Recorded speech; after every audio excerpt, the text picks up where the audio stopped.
3, 2, 1. And ladies and gentlemen of the jury, the prosecution is not going to get that man today. No, because I'm going to get him.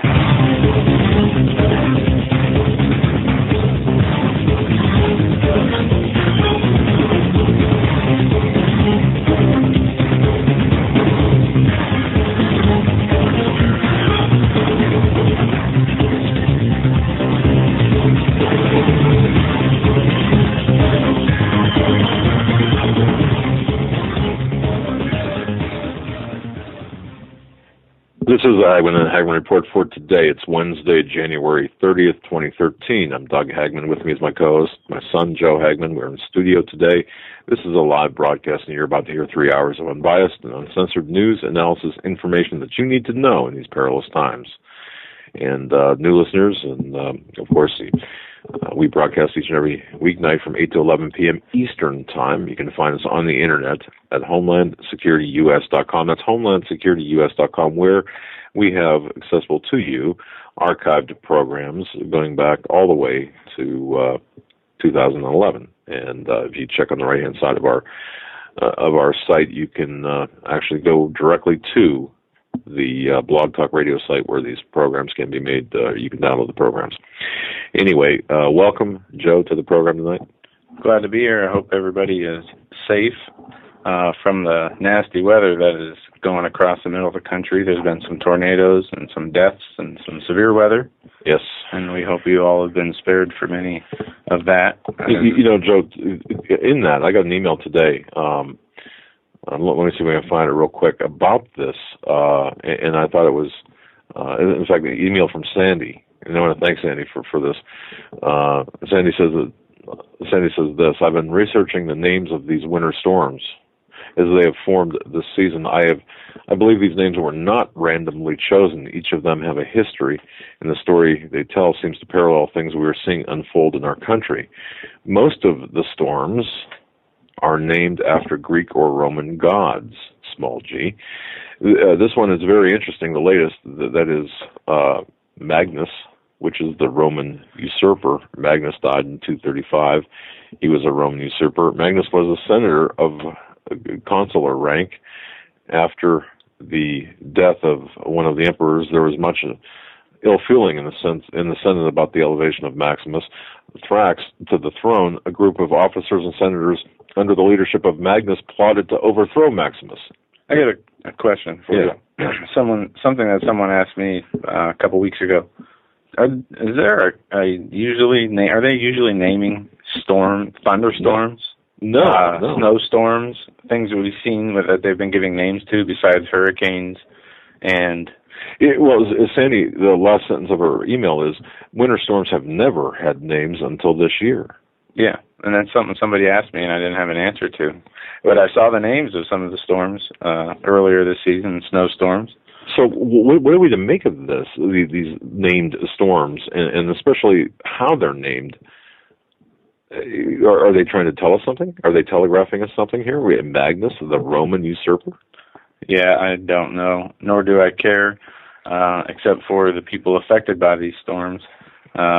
As we saw the horrible response to Katrina and Sandy, today I know that in Georgia there was at least 2 people killed from a tornado that ran across a major highway, I think I-75, turned over a bunch of cars and trucks, and wasn't pretty, but... tornado season starting early? Is this normal time or? No. We've got in our backyard at my home. We've got spring flowers coming up. Now we live on the Great Lakes area. I've never seen spring flowers come up in January or beginning of February ever. There's definitely changes. Last year we had a very mild summer or winter. Very mild, and there was early blooming of plants and different things. And then we were hit with a frost, and it worked out though. People have said, are the leaves going to fall off the trees in July? And at normal time, everything ended well in the fall, or normally, should say, as normal as it can get at this point. But Yeah, the weather is something to definitely watch now that we have, people like Bill Gates getting involved in patents to control and weather. We already know that the people in charge have weather modification techniques that they use where they can claim it's to stop or yield the bad weather, but they have the ability to create droughts or rain, hurricanes, tornadoes, I think, whatever they want to do. Yes. Yeah, they do. Now, I just want to break script here for a moment. About 5 minutes before we went on the air, I got a phone call from my wife, my stepson, his friend. His body was just found about 15 minutes ago, 20 minutes ago. He committed suicide, reportedly hung himself in his apartment. And his name is Brian, and if you could say a prayer for Brian, he's in his 20s. In fact, we, as a family, had seen him just last week. There was no indication of any type of problems, nothing. And if I, just like I said about a half hour ago, his friend found him hanging in his apartment, and it's not. I mean. Not auto. It's just hanging. I don't want to give the wrong impression here. It was not any type of. Yeah, I don't know what it was, but I'll say this: there's something going on here. There's this within our spiritual consciousness that is changing. It's something that.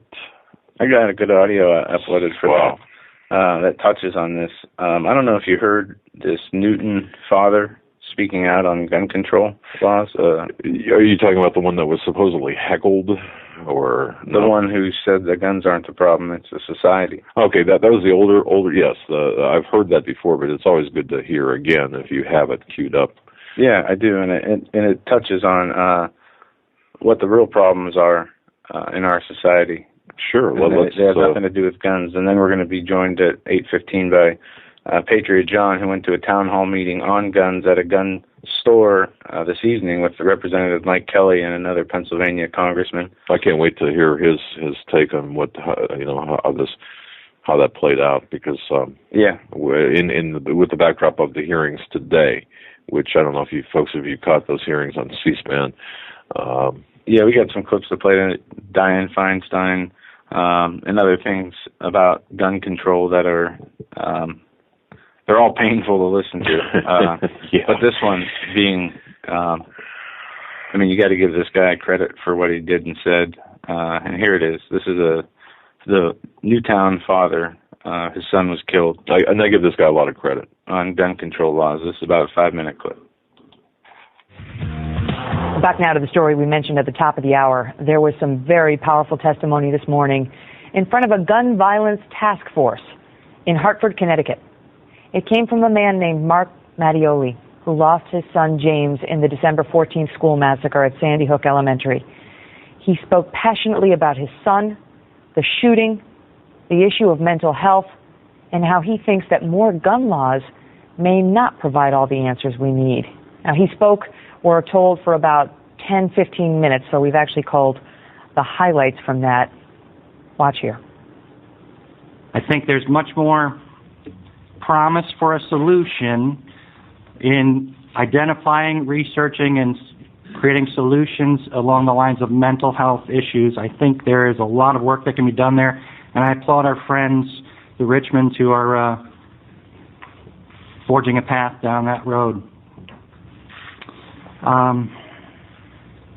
I believe these issues, especially gun violence, are not as complex as you've been told. There's been a lot on TV, a lot of politicians telling you the way that it is, and it's very difficult, complex. I don't believe it's so complex. I believe the solution may not be as easy to implement as I might hope, but it's a simple concept. We need civility across our nation. What we're seeing are symptoms of a bigger problem. This is a symptom. The problem is not gun laws. The problem is a lack of civility.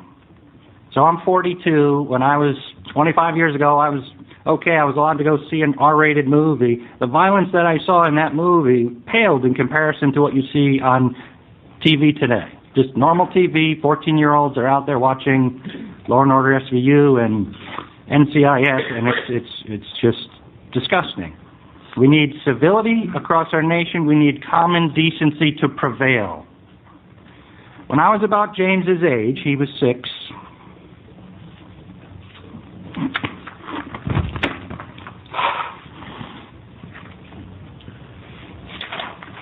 I'm going to change the subject for a moment. So our school, I'm very proud of Sandy Hook. Our school is not a building. It's the teachers, the parents, the students. We have some core values. I encourage you to visit the website. Cultivating character. Okay? We as parents, that's our primary job. We ask the schools to, contribute to that. But we are the primary caregivers and educators. And Sandy Hook is a wonderful example.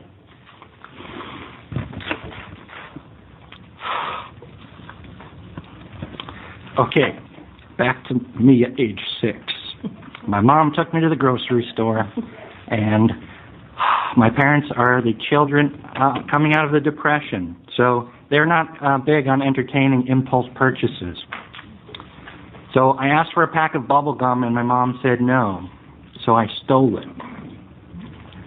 Well, that did not go over well when my mother discovered this as we pulled into our driveway. She drove back to the store, made me hand the gum back to the cashier and apologize and say that I would never do it again. That is the type of parenting we need. Parenting is where we need to focus our attention. We do not need complex laws. I am a big proponent of individual accountability and enforcement. So if there are going to be laws, we should enforce them. What I would say is Chicago has some of the toughest gun laws in the country, and I would say to people who wanted to have a civil discussion on the topic, I don't think the gun laws are protecting the people, let alone the 500 who perished last year in that city. What have those laws done to make Chicago a safer city? Nothing, I propose. Can't we do better? Yes. Criminals, by definition, break the law. What we experienced in Sandy Hook, did they break the law? Of course they broke the law. These 500 individuals who were killed in Chicago, they're breaking the law. Is one more law? I don't care if you named it James's Law. I don't want it. I think we have more than enough on the books. We should hold people individually accountable for their actions, and we should enforce laws appropriately. And I would say we're not currently enforcing them appropriately.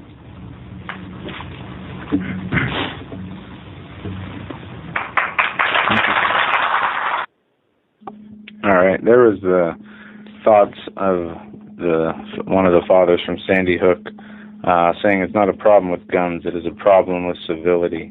And to use Chicago as an example, in news from Chicago today, deadliest January in Chicago in more than 10 years. The murder toll in Chicago for the month of January now stands at 42, making it the most deadly January in Chicago in more than 10 years. This is a gun-free city, remember. One of the people who were shot and killed was a teenage honor student who had just performed at the presidential inauguration, who was gunned down Tuesday afternoon in the Kenwood neighborhood, just blocks from the high school she attended. Now, they're saying that was a gang-related shooting where she was not the intended target, but that seems to be the way most of these things work in Chicago. But my question is, when is the last time, for example, you, the listener, listening to this program out there, were in a position where you would heighten or increase your possibility of being shot or shot at because you were with a group of people, gang members? From what I read, it doesn't look like she was with gang members. It seems, unless... Well, the last bit of information, news I had, and this could be dated or it could be wrong, but the intended target, there was an intended target among the people that she was crowded with, and that person was supposedly, that intended target was a gang was affiliated with a gang. What they say here is just that the 15-year-old honor student was shot and killed while taking shelter from the rain in a park. Right, but there were a lot of other young people with her. But once again, like that father said, it's not the guns. When's the last time anyone has arrested a gun? That caller that we had, her husband, being a police officer, said never arrested a gun. It's the person behind it. You can make all the laws in the world, yeah, and it's not going to. You cannot legislate morality. You cannot legislate civility. No, and while we have the worst gun violence in January in 10 years, 11 years, while we had last year the highest murder rate in Chicago in a gun-free zone. The Chicago's top law enforcement officer says violence is not as bad as it seems. Well, okay, numbers-wise. Compared to what? Okay, Africa? I mean... No. If you take the FBI statistics. He's saying Chicago. Oh, Chicago. Yeah. Chicago's top cop says violence is not as bad as it seems. Chicago's top cop says the city's deadliest weekend wasn't as bad as it seems when compared to last year. Wow, then last year, so okay. Even though there was more shooting deaths than last year. But wouldn't you think this cop would come out and say we need more gun restrictions? Wouldn't he follow suit? Well, look, for what Chicago has, from what D.C. has, they've got the most strict gun laws in the country. You're telling me that more gun laws are gonna make a difference? Of course, they're not going to make a difference. They're not hitting the root of the problem. I just noticed somebody, and I don't, folks new to the program. If you're listening to this new to the program and you're on the involved in the chat, I don't really pay attention to chat. So if I miss things, but I did see a comment go through here. About the plan of the New World Order is to disarm Americans and gut the Constitution. I think that's true. I think that's what the larger plan is. I'm not sure where I was going with that, but I think that's the larger picture here. So, but the laws. Oh, man, right. The lack of common sense is what is here. The lack of civility, the lack of morals, the lack of good parenting, leadership, and guidance. That's what's lacking. Right. I mean, and something too. Folks, I don't know, did you watch the Senate hearing today? If you did, great. That means you had some time on your hands. I had it on in the background of my office today. But one person stood out for me, Gail Trotter, the attorney and senior fellow independent for Independent Women's Forum in Washington, D.C. Gail Trotter really stood her ground in the Senate hearing. If you have a chance to if you have a high-speed connection, look up some of her statements on C-SPAN and watch them. She stood her ground and she said, look, it's I mean, she put down a lot of these senators and a lot of the other witnesses that were pro-ban on magazine capacity and such, and came flat out and said it's not going to really make a difference. She hit to the heart that we're talking about today, I guess.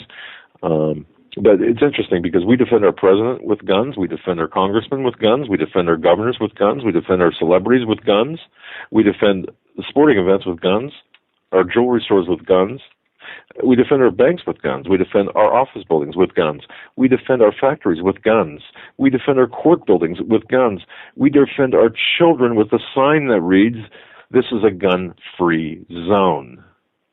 What sense does this make? Exactly. So anyway, we have our local radio host of Braveheart Radio on Saturday nights. You can find a link at HomelandSecurityUS.com.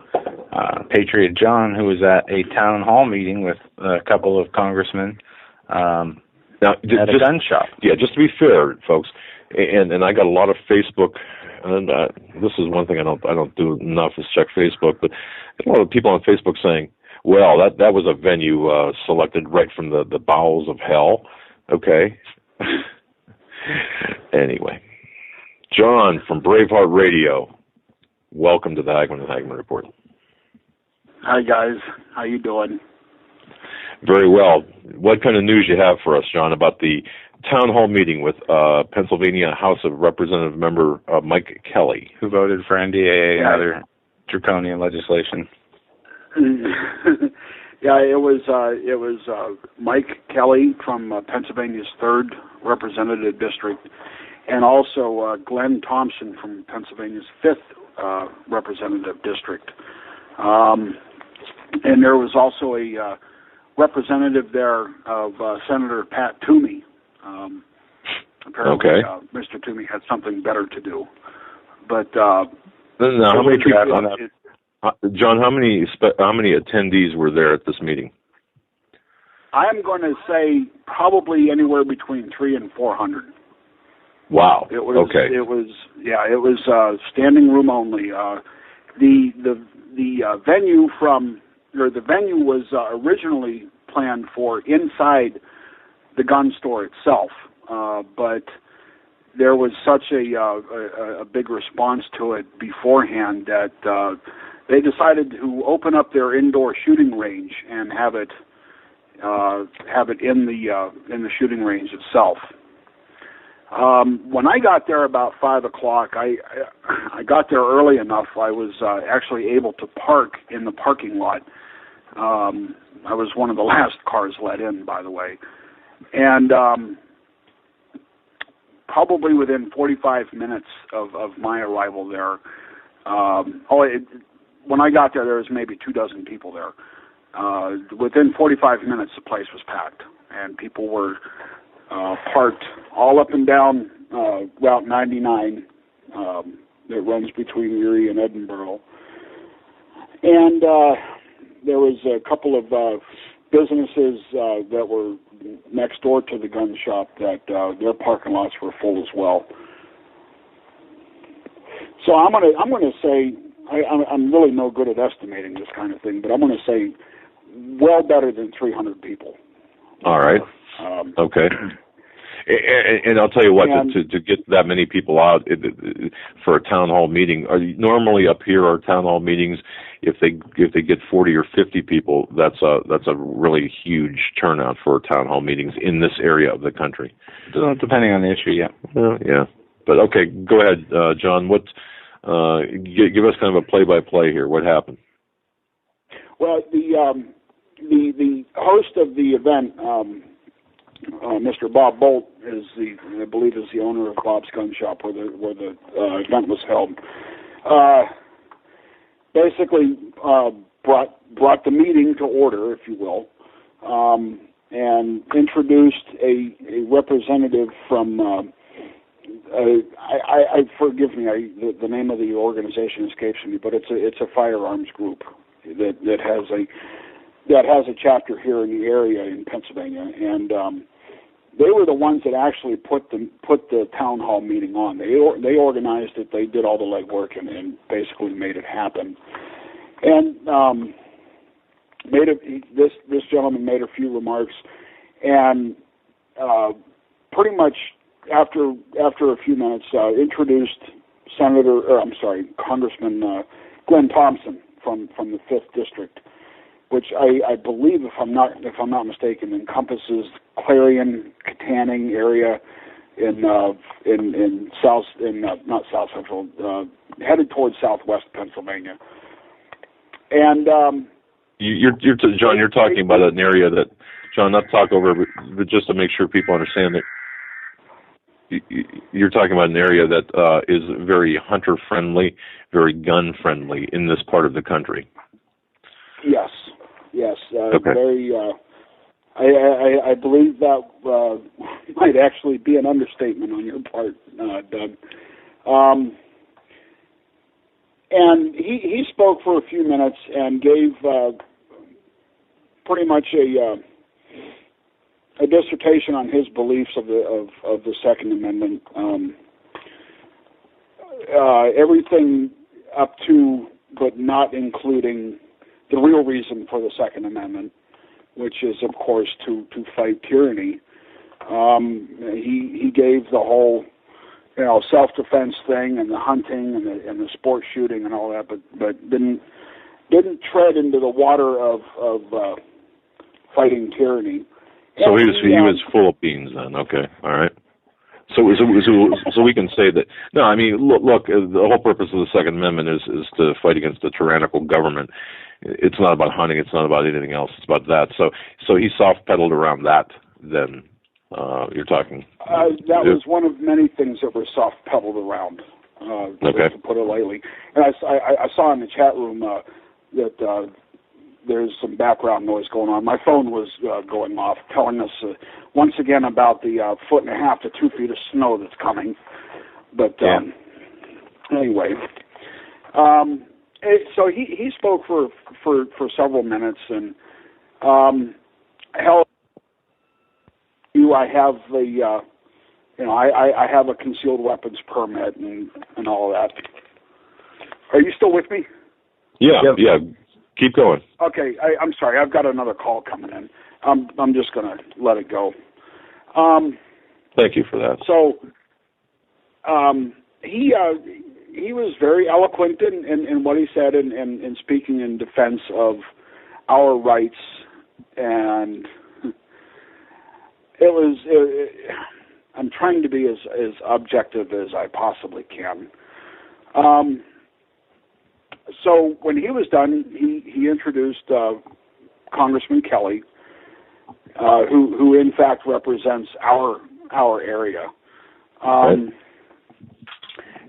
he was basically spoke of the same things. We're not gonna let them take your rights, and we're firm believers in the Second Amendment, and this is going too far, and I hate to be so crass, but blah blah blah.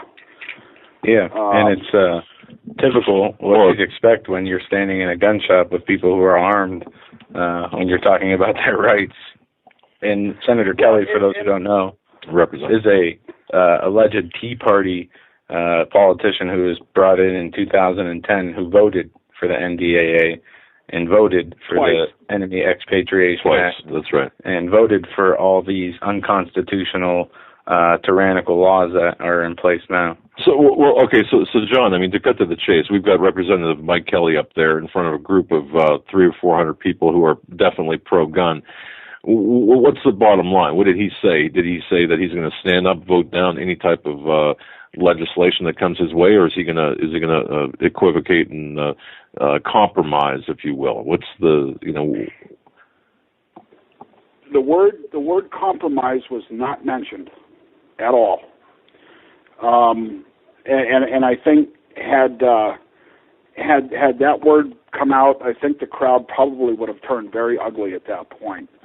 I spent some time beforehand talking to several people, and their thoughts ranged from, well, I don't think every house should have an assault weapon, but they should have the option, to the other side of the spectrum of, why don't we just saddle up and march to Washington and arrest these idiots? So I'm pretty sure that the word compromise would have absolutely gone over like a lead balloon. Okay. It was. Go ahead. No, I was just going to ask for people there. I'm not sure, who's there and what their understanding of Mike Kelly and their whole understanding of what the government's doing right now. Was there anybody who just spoke out against these people in general? What do you mean spoke out against what people? About Mike Kelly. Were there any troublemakers there? I guess I would ask. Well, it was laid. The law was laid down from the beginning that we were not to act in that manner, talk to them in that manner. And if we did, we would be escorted out by the state police that were present. So keep the rope in the trucks, then keep the rope in the pickup trucks. That's pretty much it. Which says something about the attitude, about the general attitude. People are fed up, and people are, they're not willing to tolerate much more. And I think the owner of the gun shop senses this, maybe even feels it himself, and does so to the point that he felt the need to tell the crowd, look, you're not a lynch mob, don't act like one yet. So okay. it was laid down right at the beginning, be respectful, be courteous, and let's have a dialogue here, which is all well and good. I mean, I don't think anybody really wanted to get ugly. No, and you know, people have to understand too, and I know this on our local news, this is going to get reported in a manner that's not going to reflect the truth. So what you're saying is, the mood there was very reserved. People were well behaved, but your sense among the people, the attendees there, was, hey, not one more inch. We've had it. This is enough. You know, what say you, Representative Kelly? I mean, that's what I'm getting so far from you. Is that about right? That is a very accurate assessment of the general mood of the attendees. Yes, I think. Okay. I don't know what everyone else went there to were expecting when they went there. I was expecting exactly what I got, and I liken it to. Go ahead. What would you walk out of there with? I mean, you said you walked out with what you expected. What did you expect, and what did you walk out of there with? I expected to hear a lot of lip service to the Constitution, which I did. I expected to hear a sermon preached to the choir, which I did. Okay. And I expected to hear. We're there to defend your rights, which I did, and I left with empty. I left with empty thoughts on those three issues, because none of them were really satisfied. I mean, they weren't. They were not genuine. Like I said, they were preaching a sermon to the choir. They were telling us what we wanted to hear. So they're going to go back to D.C. and just basically do what they want. Is my kind of what I'm feeling from you here. It's like, okay, we're in front of a crowd of 300-400 people, gun owners, gun advocates, Second Amendment, you know, in a gun store. That's right, in a gun shop. What do you expect, obviously? So then, okay. But my concern here is, with all the hearings going on and with all the potential legislation coming up, is Mike Kelly, for example, which I would have to classify him as one of the more pro-gun people in Pennsylvania, even though he comes with problems. But is he going to let down his constituents, the American public, and vote against the Constitution, do you think, John? I mean, you know, my personal feeling is that Congressman Kelly is very pro-gun. I don't think that he is going to let us down in that regard, as far as voting for anything, that would be taken away from us. However, I do not see him putting up a very rabid fight. Perfect. He is still what would be considered a junior congressman, and he is going to do what his masters tell him to do. So I do not see him putting up I don't see him putting up any kind of a fight at all. To be honest with you. Was there any one specific thing that stuck out in your mind that would be considered remarkable or significant that took place tonight at this meeting? There was a lot of talk, and Congressman Kelly brought it up himself. There was a lot of talk about the United Nations Small Arms Treaty. Oh, and good. The mood in the crowd changed measurably at that point. Everybody in the crowd, from what I could tell, was very. They the same mind that we are, is to get us out of the UN. And that was thrown out there a couple of times. And Congressman Kelly seemed very in tune with that kind of sentiment. Okay. And again, I want to stress, he is the one that brought it up. And he brought up the small arms treaty? Yes, he did. Wow. It was not mentioned before he said it. Now, did he say this in, it was a threat to our gun rights, or? Yeah, well, in what context did he bring it up, John? That seems to be as a threat to our sovereignty as a nation.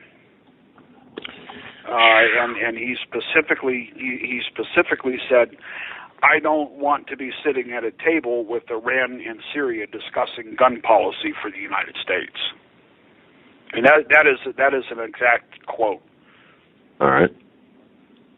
That stuck with me. But yeah, we are now faced. One of the things that happened right after the Obama was reelected was the fact that they telegraphed to the United Nations that yes, we're open to discussions about the small arms or the arms trade treaty. So, wow, okay, all right. So at least he's aware of this. And he did bring that up too. He did bring that up. All right. So what's he going to do about it? I mean, he's got to know. He's got to be on his way home right now, tonight, knowing that he's got about 400 people that are not happy. The big thing, that really the only thing that Congress can do about the UN at this point is what they can do. What the only thing they can really do about anything that's passed is defund it. And he was talking about the fact that we contribute every year financially to the United Nations, and he was being very specific about questioning why they're not acting in our best interest. Why are we continuing to fund them? So that is, to me, at least a one hopeful sign. And again, as I said, the crowd was in general agreement. So, what's your gut telling you? I mean, if the worst would happen, and if our Second Amendment rights would be marginalized by either congressional action or by executive action, what's your gut telling you the blowback would be from the people, at least from the people that you were around today? I mean, will there be hell to pay? Massive non-compliance to start. That is flat out the start. Massive, widespread non-compliance. And I just want to say to the listeners of this program. Okay, I just want to say to the listeners of the program, what you're hearing is a situational update, a sit rep from a gentleman who attended a town hall meeting with Representative Mike Kelly of the House of Representatives for this particular district of Western Pennsylvania. You could take this as a barometer of, I would say, maybe 70% maybe of the country. Maybe that might be a little bit low. And so what you're hearing, what John is explaining is the mood of the people in about 70% of the country. And this is a good barometer for everyone to pay attention to, because to take away the urban areas, New York City and Los Angeles, stuff like that, this is the United States. These are the solid of the earth people here. So what John is explaining is important for us to understand, to get an idea of the mood of the people right now. And were there any non-gun owners there? Were there any people that were just there that were, or any anti-Second Amendment, anti-gun ownership people there? Congressman Kelly mentioned that there were people there that did not agree with the overall crowd's views on gun ownership, and I did not personally talk to any of them. I don't know how many were there, didn't run into any. Let me put it that way. Had I run into any, I certainly would have engaged them in conversation. But I personally did not talk to any. But according to the congressman, there were some, as he put it, people that do not agree with our stance on firearms ownership. Wow, that's interesting. Yeah, I can't imagine anyone wearing a red T-shirt saying down with guns in a venue like that. That's just me. So okay, so the bottom line here, you have a scintilla of hope here for things, or do you still feel that that this is all just nothing but lip service and bread and circus? Well, as I stated earlier, there was a lot of lip service paid to the Constitution tonight, and that lip service came from three individuals. One of which I know for sure voted to eviscerate the Fourth Amendment twice. Right. I do not know about Congressman Thompson, and I do not know about Senator Toomey. Yeah, he voted the same for the NDA. And he did. Yep. Yeah, and it's amazing. How can you justify, hey, Second Amendment, cool, Fourth Amendment, nah, not so cool. Well, what's the difference? When they can just disappear you without any reason, they don't even have to take your guns away. Just catch you in the right place, right time. There was a question and answer period where people from the audience were given the opportunity to address the congressman directly. Boy, my arm got tired for holding it up for a half an hour. I was unfortunately not chosen, but on my way out, I happened to be walking out beside the representative of Senator Toomey's office, and I stopped him and I introduced myself and I said, "Can I ask you a question?" And he said, "Sure." And I said, "The senator and these two congressmen are sitting members of a Congress that twice voted for defense authorization acts that gave the president the power to indefinitely detain American citizens on American soil." I said, which pretty much eviscerates the Fourth Amendment. I said, given that, how can we trust your people? And I meant by your people, I meant Congress as a whole, right, to do what they say they're going to do and protect our Second Amendment. And this guy is a political player from the get-go. I mean, he belongs in politics because he addressed another question of the audience before the meeting ended, and spun it all kinds of different ways. But back to what I asked him. I got a history lesson in the fact that all presidents since Lincoln had this power, and it was just never really put on paper. And it doesn't really give the president the power to do that. It gives it gives Congress oversight of all of this, of indefinite detention. I said, yes, but it still doesn't afford people their constitutional right to due process. Well, it's not as bad as you think, and I got kind of the, what are you, crazy kind of response from this guy. Who are you going to believe, me or your long eyes? Yeah. Yeah, and I said, look, Congress as a whole has a sub 10% approval rating because of issues just like this. I said, I'm not, I don't trust you with the indefinite detention clauses of the NDAAs, and I sure as heck don't trust you to protect my Second Amendment rights as you so earnestly profess that you're going to do.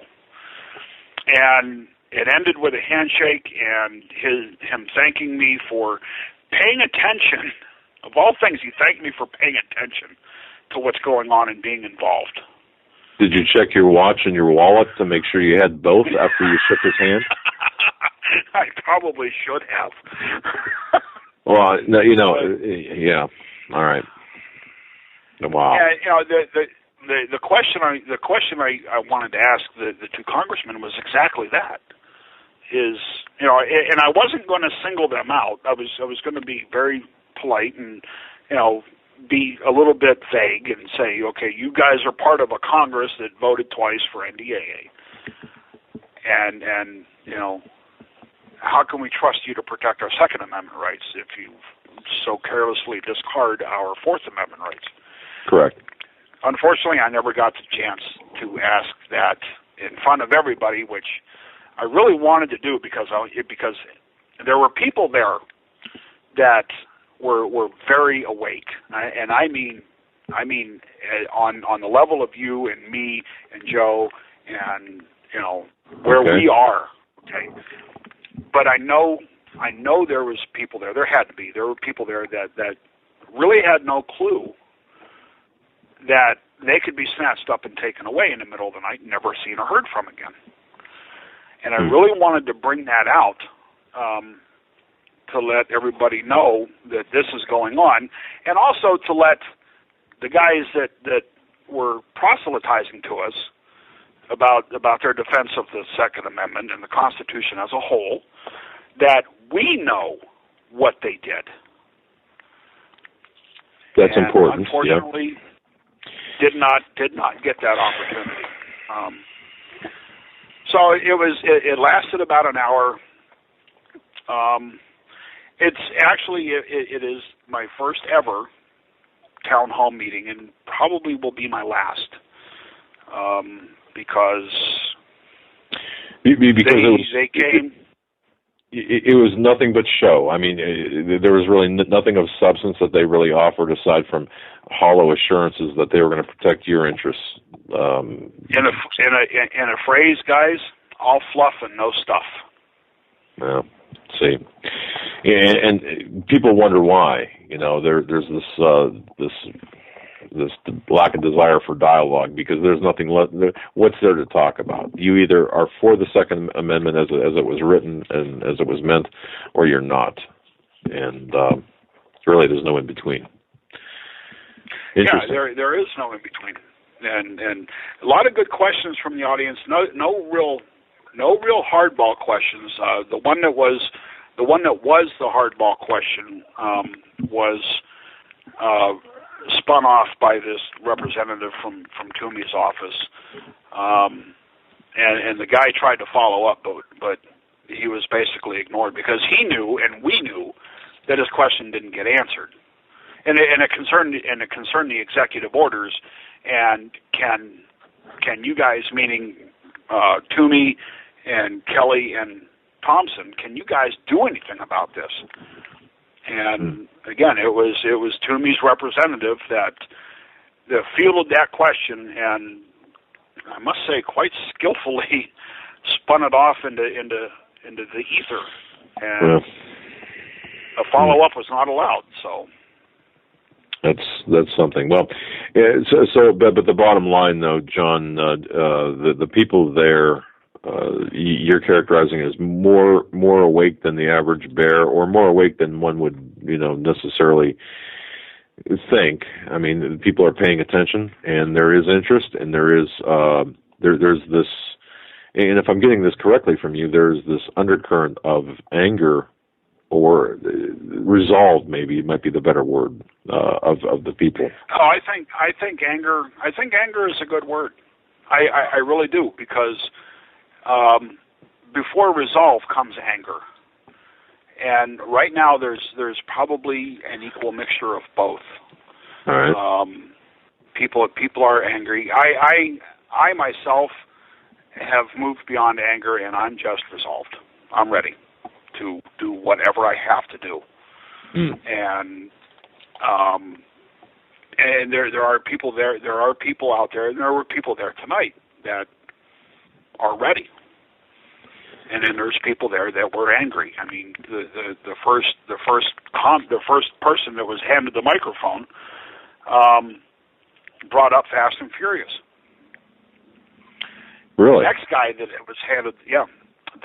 was handed the microphone brought up an article written by, of all people, Jerome Corsi. So these people are well read. Well, okay, Fast and Furious. Well, what was the response to Fast and Furious? Why in the heck aren't people in jail for Fast and Furious? What are these people? I think. I mean, it's a damn good thing I wasn't there.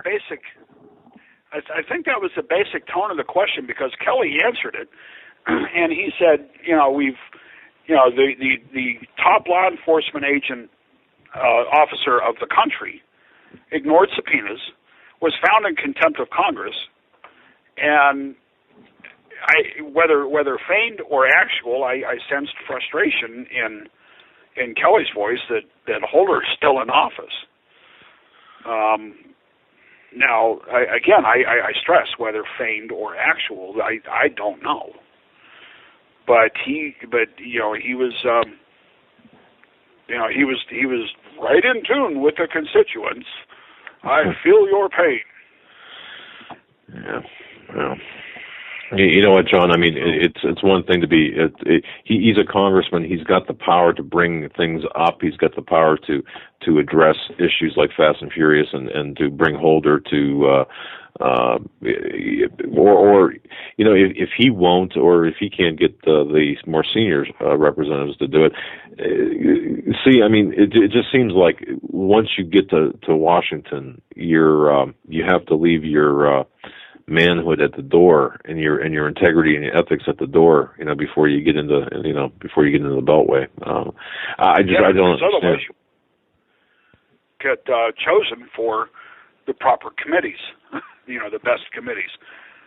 That's sorry, that's just my no, and I think that's true. Takes on it. And I think one of the questions that needs to be asked is: are these people there? Are they there for a career, or to enrich themselves, or are they there to represent the will of the people? And the will of the people, at least in this area of the country, is you don't mess with the Second Amendment, and you don't. But okay, but you know what, John? I think you've given me some hope, and hopefully some of the listeners some hope that and the hope is not to be found in the Mike Kellys of the world and Pat Toomey's, but of the people that are present there, and that that's where the hope is. I heard a lot of "we the people" tonight, and I'm not talking about from the people on the stage. I'm talking about from the crowd. We heard a lot of "we the people" tonight. So I think maybe, just maybe, there is a unity starting to grow, and this whole thing has had the undesired effect.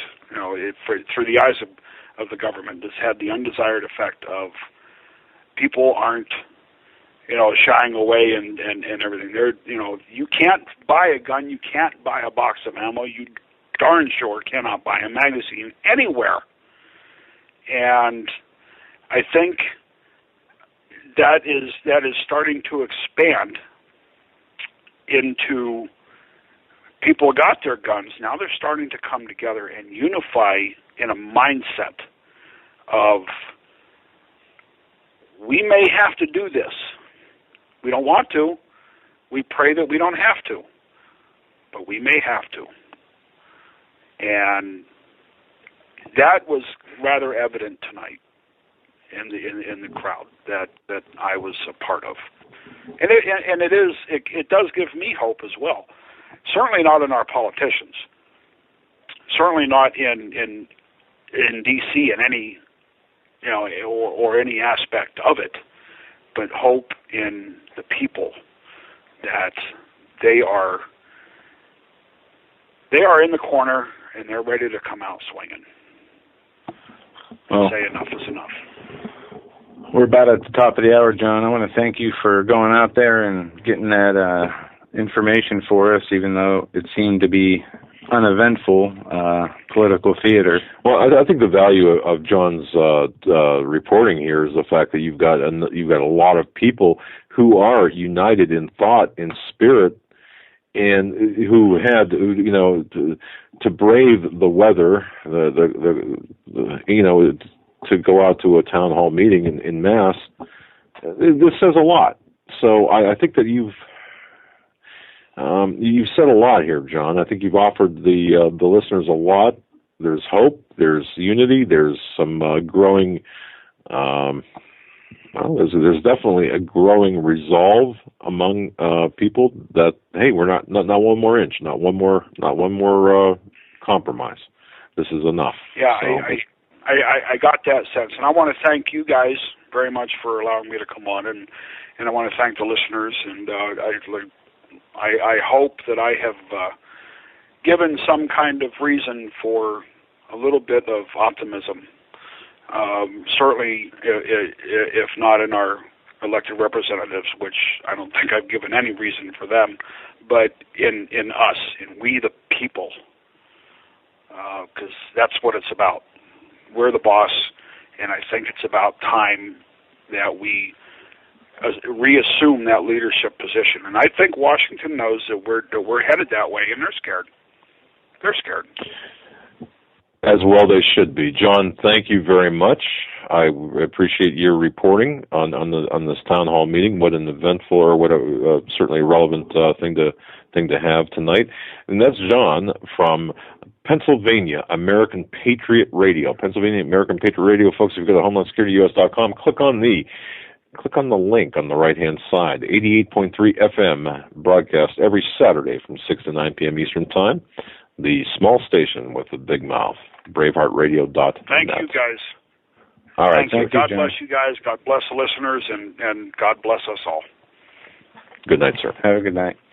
Good night. So that's interesting. It's interesting, Joe. How that I think what I got out of this is not the politicians, not the people standing up talking, but the people that came together, and knowing John, and I think that's an accurate assessment of the unity that there's a unified purpose here.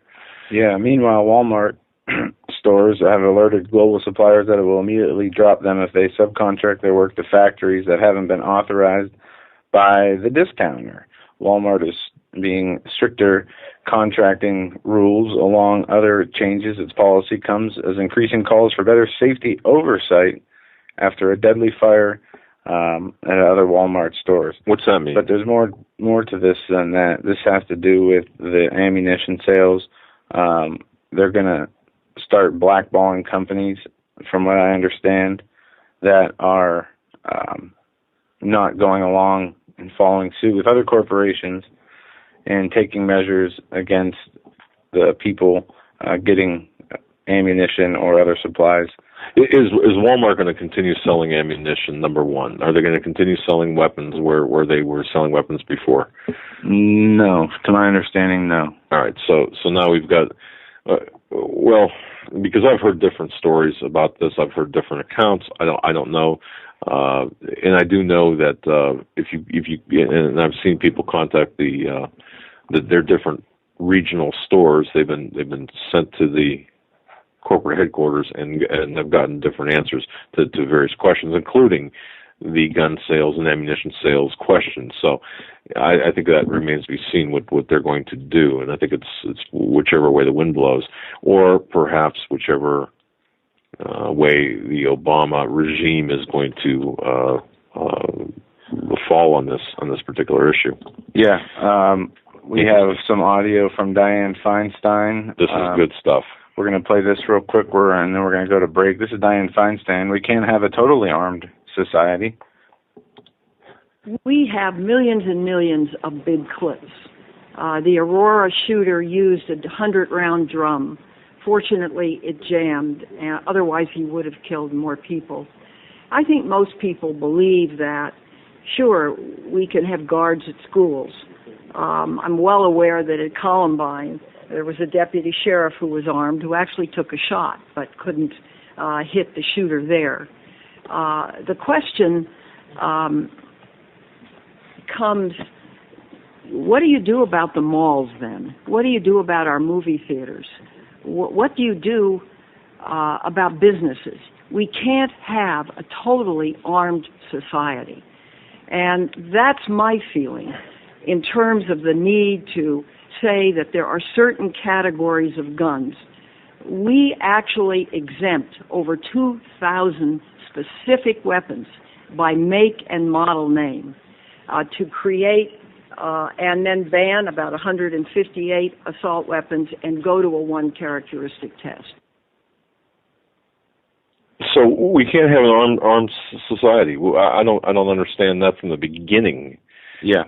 Well, Dianne Feinstein, along with several Democratic lawmakers, unveiled their sweeping gun control legislation, and it said that the bill is DOA on arrival. So I don't buy into the predictions of the bills and what they're going to do after they're introduced, because we know money are put in the pockets of individuals who will change their vote based on that money, who will compromise based on money or other political favors. So we'll have to wait and see. Folks, we're up against the first break. You're listening to the Hagmann and Hagmann Report this Wednesday, January 30th, 2013. We'll be right back after the short message. Just stay with us.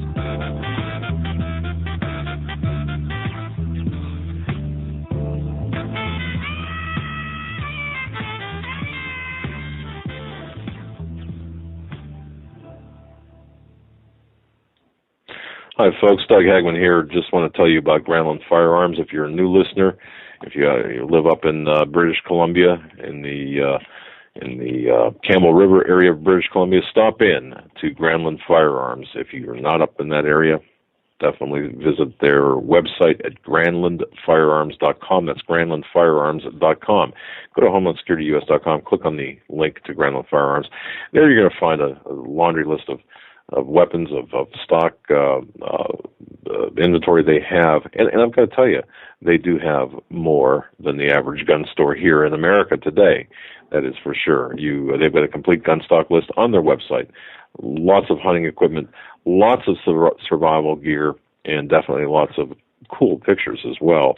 And Carl Granlund wrote the book Tree Beyond the River, Cougar Hunting on Vancouver Island. When I was still under the weather, I had picked that book up and was reading some of the stories and accounts there. What an interesting set of tales and set of stories that book offers. Definitely grab that for your coffee table, for your reading, for your enjoyment.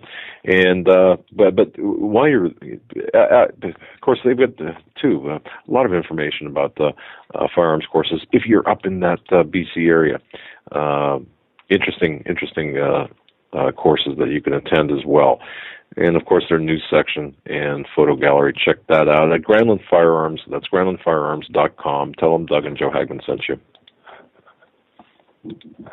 Hi, folks. Doug Hagmann here. You might know me as the co-host from the Hagmann and Hagmann Report, or as a frequent guest on Coast to Coast AM with George Norrie. If you're like me, you're tired and confused over today's headlines. You just don't know where to turn for accurate, concise information about really what's going on, what's truly going on in today's society. If you don't know where to turn for accurate, well-researched, and properly vetted news, I've got a suggestion.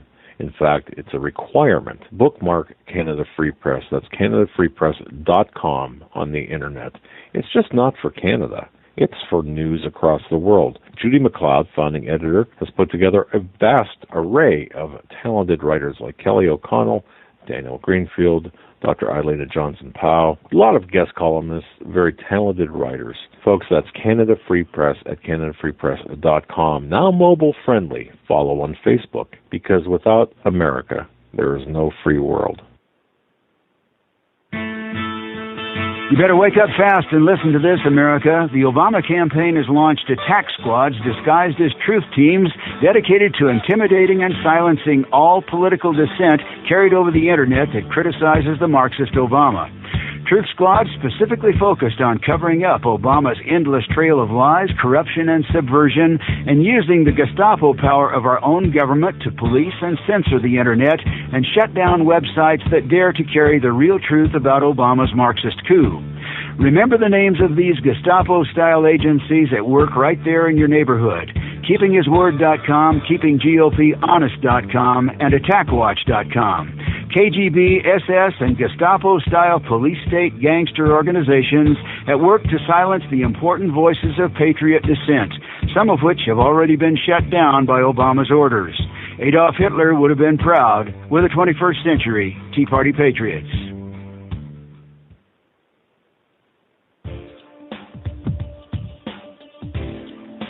Hold on to your seat. The Hagmann and Hagmann flight is now taking off. Doug and Joe Hagmann have cleared the runway of TSA agents, jihadists, political crackpots, and global elitists.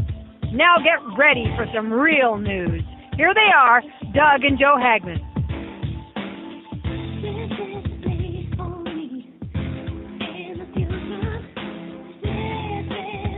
And welcome back, ladies and gentlemen, to hour number 2 of the Hagmann and Hagmann Report this Wednesday, January 30th, 2013. The month of January is almost over. Incredible. Tomorrow night, we're going to be joined by Bill Salus, author, radio host, speaker, prophecy expert, as some refer to him. Yeah. He'll be joining us the third hour of the show to talk about his new book, Psalm 83, and what he foresees happening in the near future in the Middle East. He's written books such as Palestine. Yep. Great book. And folks, I would urge everyone, if you can, tune in tomorrow night live, because third hour, what's going on in the Middle East right now, he has predicted, or I suppose predicted is the right word, the confederation of 10 Arab nations to go against Israel. And this is what we're seeing right now. And he did this, he put all this information together even before Egypt was destabilized and before Arab Spring. So what we're looking at is what he's written about in his book, Palestine, coming to pass. So definitely a great author. One piece of news here, then we're going to go over to the phone lines. The Federal Reserve keeps stimulus in place as U.S. economy paused. The Federal Reserve on Wednesday left in place its monthly $85 billion bond-buying stimulus plan, arguing the support was needed to lower unemployment, even as it indicated in a recent stall in U.S. economic growth was likely temporary. They are basically continuing their quantitative easing infinity program, devaluing the dollar, what's left of the value of the dollar, to nothing. Well, that's the plan. That is the plan. It's the one. People are looking for what's going to take place. Yeah. And I'll tell you, it's going to be a global economic crisis to bring in the New World Order. That's what, among other things, but that's going to be the cornerstone for the New World Order is a global economic crisis, and the Federal Reserve is playing right into this. And what are they hiding? What are they planning? This story we touched upon yesterday. Here's just a quick 1-minute clip of that. You're in charge. You're in charge of this thing called the United States government/budget, and it gives you political and fiscal authority to do, quote unquote, the right thing. Yeah. Would you mark to market balance sheets today and create the economic downside that would follow, or would you put in place or attempt to put in place some kind of economic policies to get you to a better place down some theoretical road? I mean, how do you solve a problem where you're spending 10% of, you're running a 10% fiscal deficit? You're not going to get growth in the absence of private sector credit demand. So the government's idea right now is we're going to export our way out of this. And when I asked a senior member of the Obama administration last week, how are we going to grow exports if we won't allow nominal wage deflation? And he says, we're just going to kill the dollar. And I said, okay, more you mean. So that's the only answer. And that's a dead answer. It's a dead answer, but that's where we're headed. So that's where we're headed. The death of the dollar has been stated for a long time now, and I think we're seeing the beginning of the final push for the death of the dollar with the QE3. No, don't forget, folks, we already have the answer to the death of the dollar, and that's a basket of currencies, the SDR. So what the globalists have done, and including the people of our Treasury or our Federal Reserve, they've already created the solution to the problem that they are creating right now, that they're engaged in right now. So this is something that we have to watch. We're going to witness an orchestrated collapse of the dollar, which is going to affect the sovereignty of the United States. Of course, it's going to affect every one of us. And where do we turn? We're going to have to turn toward the global solutions, which is what they want to do. And where are the global solutions going to be headed out of? Well, it's going to be that one square miracle mile in London, England, that is going to really be the key here. and we have to keep our eyes on this. When is this going to take place? We don't know. Soon, more than likely. Yeah. So, all right. And we're going to go to the phones now. We're going to have Dr. Elizabeth Madkey on. She is a host of Tribulation News online here on Blog Talk Radio, and also has a website, which I'll post in the chat room. It's ElizabethMadkeyWorks.com. Elizabeth, are you there? I sure am. Well, it's good to talk with you. What's on your mind tonight? Oh, not a whole lot. Basically, but there's a lot of division still going on. It seems like it's increasing. I'm sorry, a lot of what's going on? A lot of division, like within the family and friends, people like that seems to be increasing. You know, and I got your email from earlier today, and I just want to not comment on the email specifically, but just say that the division that people are seeing right now within the family, the divisions are becoming deeper and wider and becoming more and more prevalent. Everything from gun ownership, gun possession, the meaning of the Second Amendment, to even the more everything. I mean, it's almost as if we're watching the formation of a second civil war and a revolution at the same time. Exactly. And it seems like it's just getting more and more crazy out there.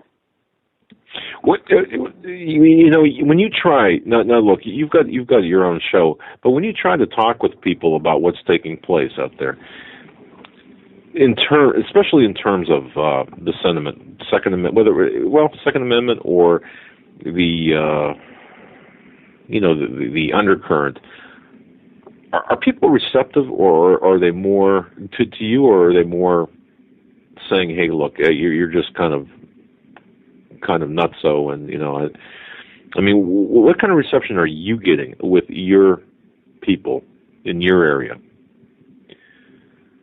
Most of the time, I'm catching them being in denial of what's going on, and they don't want to research it themselves. Okay. Okay. Is that the same sentiment that your family is sharing, or are they listening to you and to what you're saying? Yeah, I mean, because you do a lot of research. What do you, when you take information to your family, your immediate family members, how do they respond? They usually don't want to hear it. I've tried time and again, and keep trying. I'm constantly praying for them, and I just can't get through to them. Is this the normalcy bias at work? Now you've got a doctorate. You're a doctor of divinity. I know that, but I mean, what do you attribute this to? This division, this divisiveness? Is it the normalcy bias, or is it? I mean, what's going on here? I think it's the mind control. The TV is on too much. I've seen too many people watching TV too much in general, really.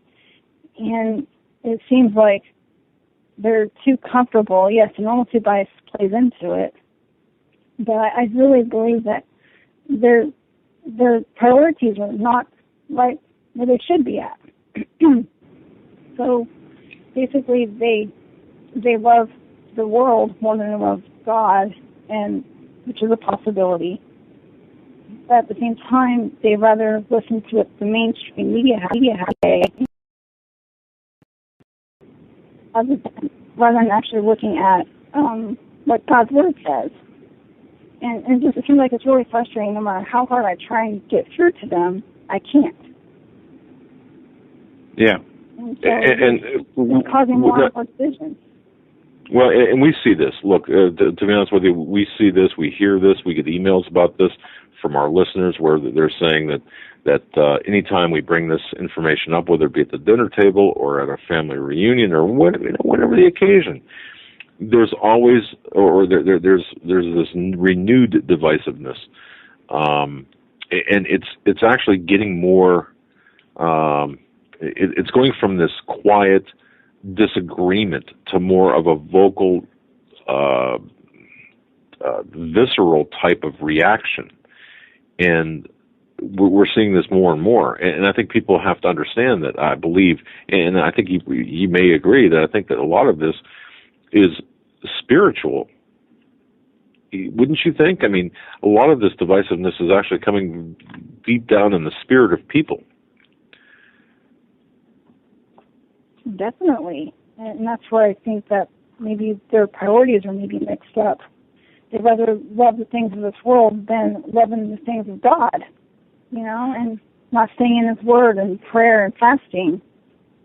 You know, it's like it's all an act, you know, right. Rather than maybe I should research it and see if it's true, rather than pointing a finger and saying how wrong you are and how you're a false prophet and stuff like that. I get that all the time, too, and whenever I do speak up, and it's really frustrating. Yeah, I can imagine. Now, I don't want to get too personal here. I don't know if you're married, but if you are married or if you've got a significant other in your life, are they on the same page with you, or do you have some disagreement, division, or some space there? I am married. At first, there was some disagreement, but over time, as I've just kept showing my husband God's Word and what's being fulfilled along with the current news, he's woken up. And then his own co-workers are talking about the gun ban. And so he's able to talk about it with them, and then he's now starting to do his research a little bit and keep me current as well, besides whatever I report on. So that's like a blessing. So what I'm hearing, what I'm hearing you say is so what I'm hearing you say is that he's coming around. I mean, is that what you're telling me? Yeah, he's coming around. I've been absolutely amazed. It's taken a few months, but he's coming around quite a bit. Well, and I think we're all in that position too. I think we all have people in our lives that may not be up to speed, or have as much knowledge as you have or as we have, and they're not ready to accept it. And people, accept. A lot of times they don't accept this information as readily as you might want them to, and I think that's we have to be patient with them and bring them up. But it's of all the things that we talk about, I think this is probably one of the most frustrating things on my end, is the divisiveness, is the division, is the division among family members and then people within their own. Division among Christians. You get that too. That too. Exactly. Yeah. But the other day I was able to get through to someone on Facebook, and she had an open mind, and so now she's going to research it. I gave her the bare minimum basics from what you all were saying to do, and that actually helped to spur her mind and get her thinking, and now she's going to research it further. So that was a plus. Oh, well, that's good, and so you're all. And this is one thing that we talk about. We all have to play. Now, you've got a radio show. You've got. It's my understanding too that you also are involved in a church. So we all have our positions to play, and we have to play them as best we can. So you're playing your position the best you can, and you're dealing with people. You're giving them information. A lot of times it's information that's not well received, but if you assist the people, if you gradually nudge them and provide them lovingly with information, have patience, I think that's the best you can do. And then I know it's frustrating, but I don't think we've gotten. I think that's probably the more emails that we've gotten are about this very topic, about the divisions. Mm-hmm. The growing divisions. So you're not alone. Thank you. I just keep trusting in God and relying on him is all I can do. Very well said. Yes, yes. I want to thank you for calling in, Dr. Mackey, and for those who wanted to tune in to Tribulation News on Saturday, February 2nd at 5 p.m. Eastern Time to 7 p.m. We will be on with Dr. Elizabeth Madkey, and I'll put a link. We'll be on her website or her program that day. Yeah, and put a link to the Blog Talk, her show on Blog Talk Radio. You guys check it out, follow her, and she's doing the same thing we're doing. She's talking about current events and how it is fulfilling Bible prophecy. And we need as many voices out there as we can possibly get talking about these issues, especially the biblical ones. And I want to thank you, Dr. Mackey, for doing what you do. Thank you, and I thank you both for what you do, too. All right. Thanks for the call. And folks, what you heard there was a little bit of a delay. We were experiencing a delay in between the callers and us. So if you hear that period of silence, that's some sort of artifact from the BTR program. So we apologize for that. Yeah. Also on Saturday. Saturday. This coming Saturday. Join us this Saturday for a very special program. It's called a Saturday Night Special. We're going to have Greg Evenson and Steve Quayle on to talk about the blueprint for destruction, what we're seeing in America, what's going on in America today. What's up with all of these drills, these urban military drills that are scaring the pants off people? What's going on? What about all the shipments of ammo? Prepositioning, have you heard about this? The prepositioning of ammunition by the Department of Homeland Security? That's being reported. What's going on? So Greg Evenson, a former Kansas State Trooper, will be on with us, as well as Steve Quayle, 9 to midnight on Saturday. Yeah, should be a great show, and I'm really looking forward to the show and to hearing from Mr. Evenson. I know he was going through some things there. I think didn't he get the flu? Yeah, he was sick. I mean, he was sicker than I was, and wow. Yeah, but he's better. Thanks to your prayers and support, he's better. So I'm anxious for that program as well. I talked to Steve today, and he was just saying about how rapidly things are moving in the direction of with respect to these. Look, December you did not have these urban warfare training exercises, at least not with the as much as they were. And now in January, we had 4, 5? Yeah, I mean we had some in a few days. Here, this is something a piece of news I wanted to hit in between calls. In Fort Collins, students are reading the Pledge of Allegiance. Only there's a twist to it. They're doing so in Arabic. We do say the Pledge of Allegiance on Mondays at Rocky Mountain High School. Principal Tom Lopez said, students have always said it in English. This year, a group with about 30 students approached the principal, allegedly, with a request to translate and recite the pledge in other languages. He said first the students translated the pledge and read it in French, and then Spanish, and then Monday they read the Pledge of Allegiance in Arabic. We have a tremendous amount of diversity in our school. This is very American, not un-American, according to him. Well, no. To be fair, before the Arabic, they had French, and so I think Spanish they read. But if you're in a country, it doesn't make sense for the Pledge of Allegiance. You're pledging allegiance to a country. Shouldn't it be done in the language, the native language of that country? And don't tell me that diversity of language. I heard the response from this principal saying, well, we celebrate all languages. We celebrate all. No, see, it's not the diversity that we're celebrating. We're celebrating the unity of the United States, the United States. So I've got a problem with this. Under the color of diversity and tolerance, we are now subjugating ourselves to this kind of nonsense.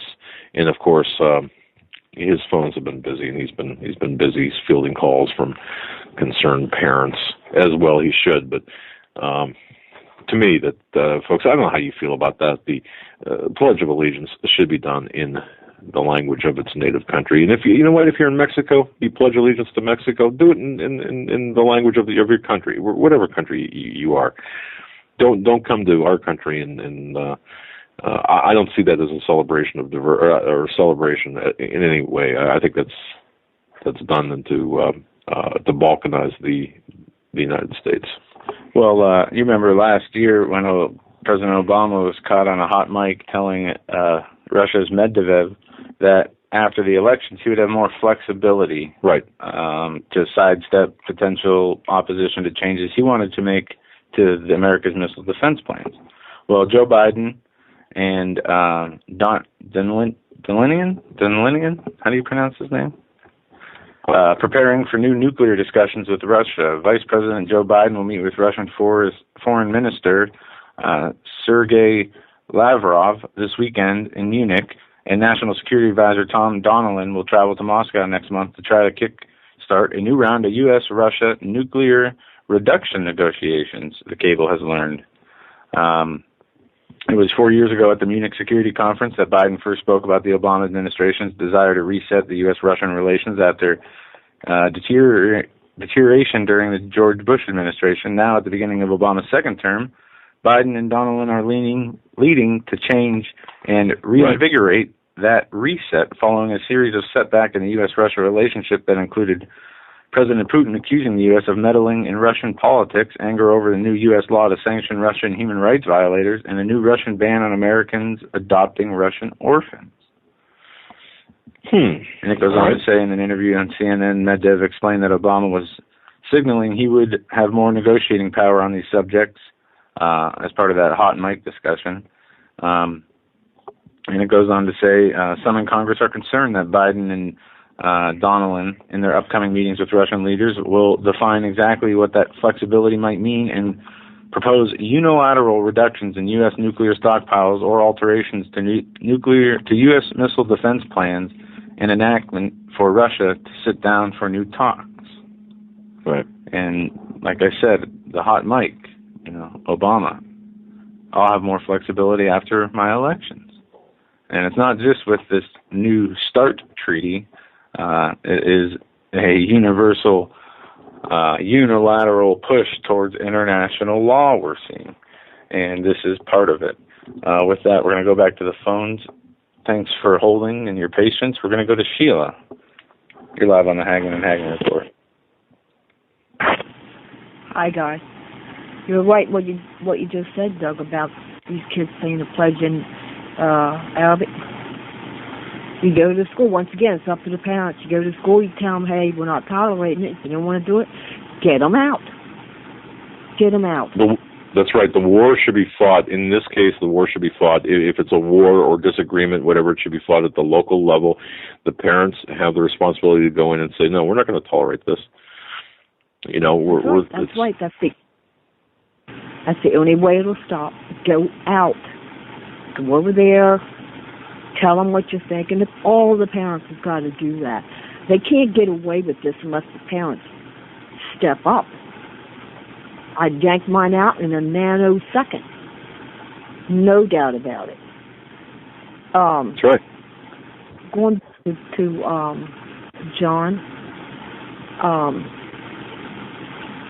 I think it would be a very good idea that everybody that didn't vote for Obama, because ones that voted for Obama or didn't vote for him knows what's going on.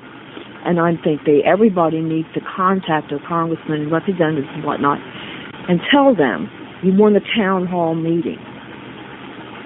Of course, they probably ignore it, but I think it would be a very good idea.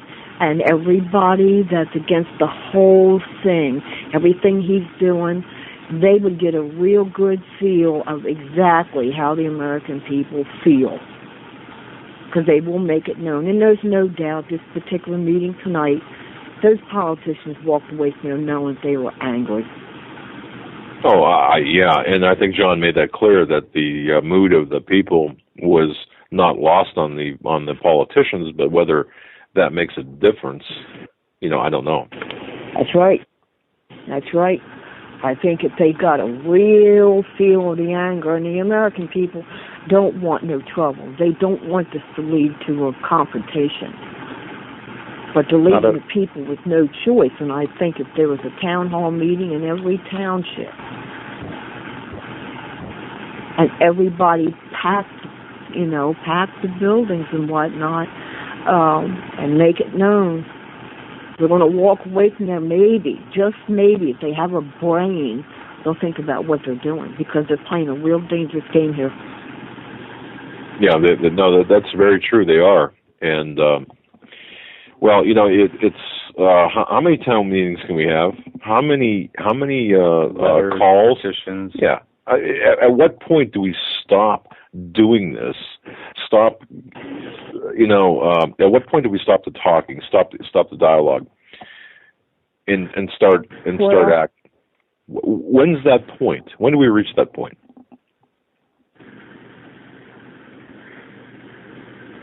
Well, it's now.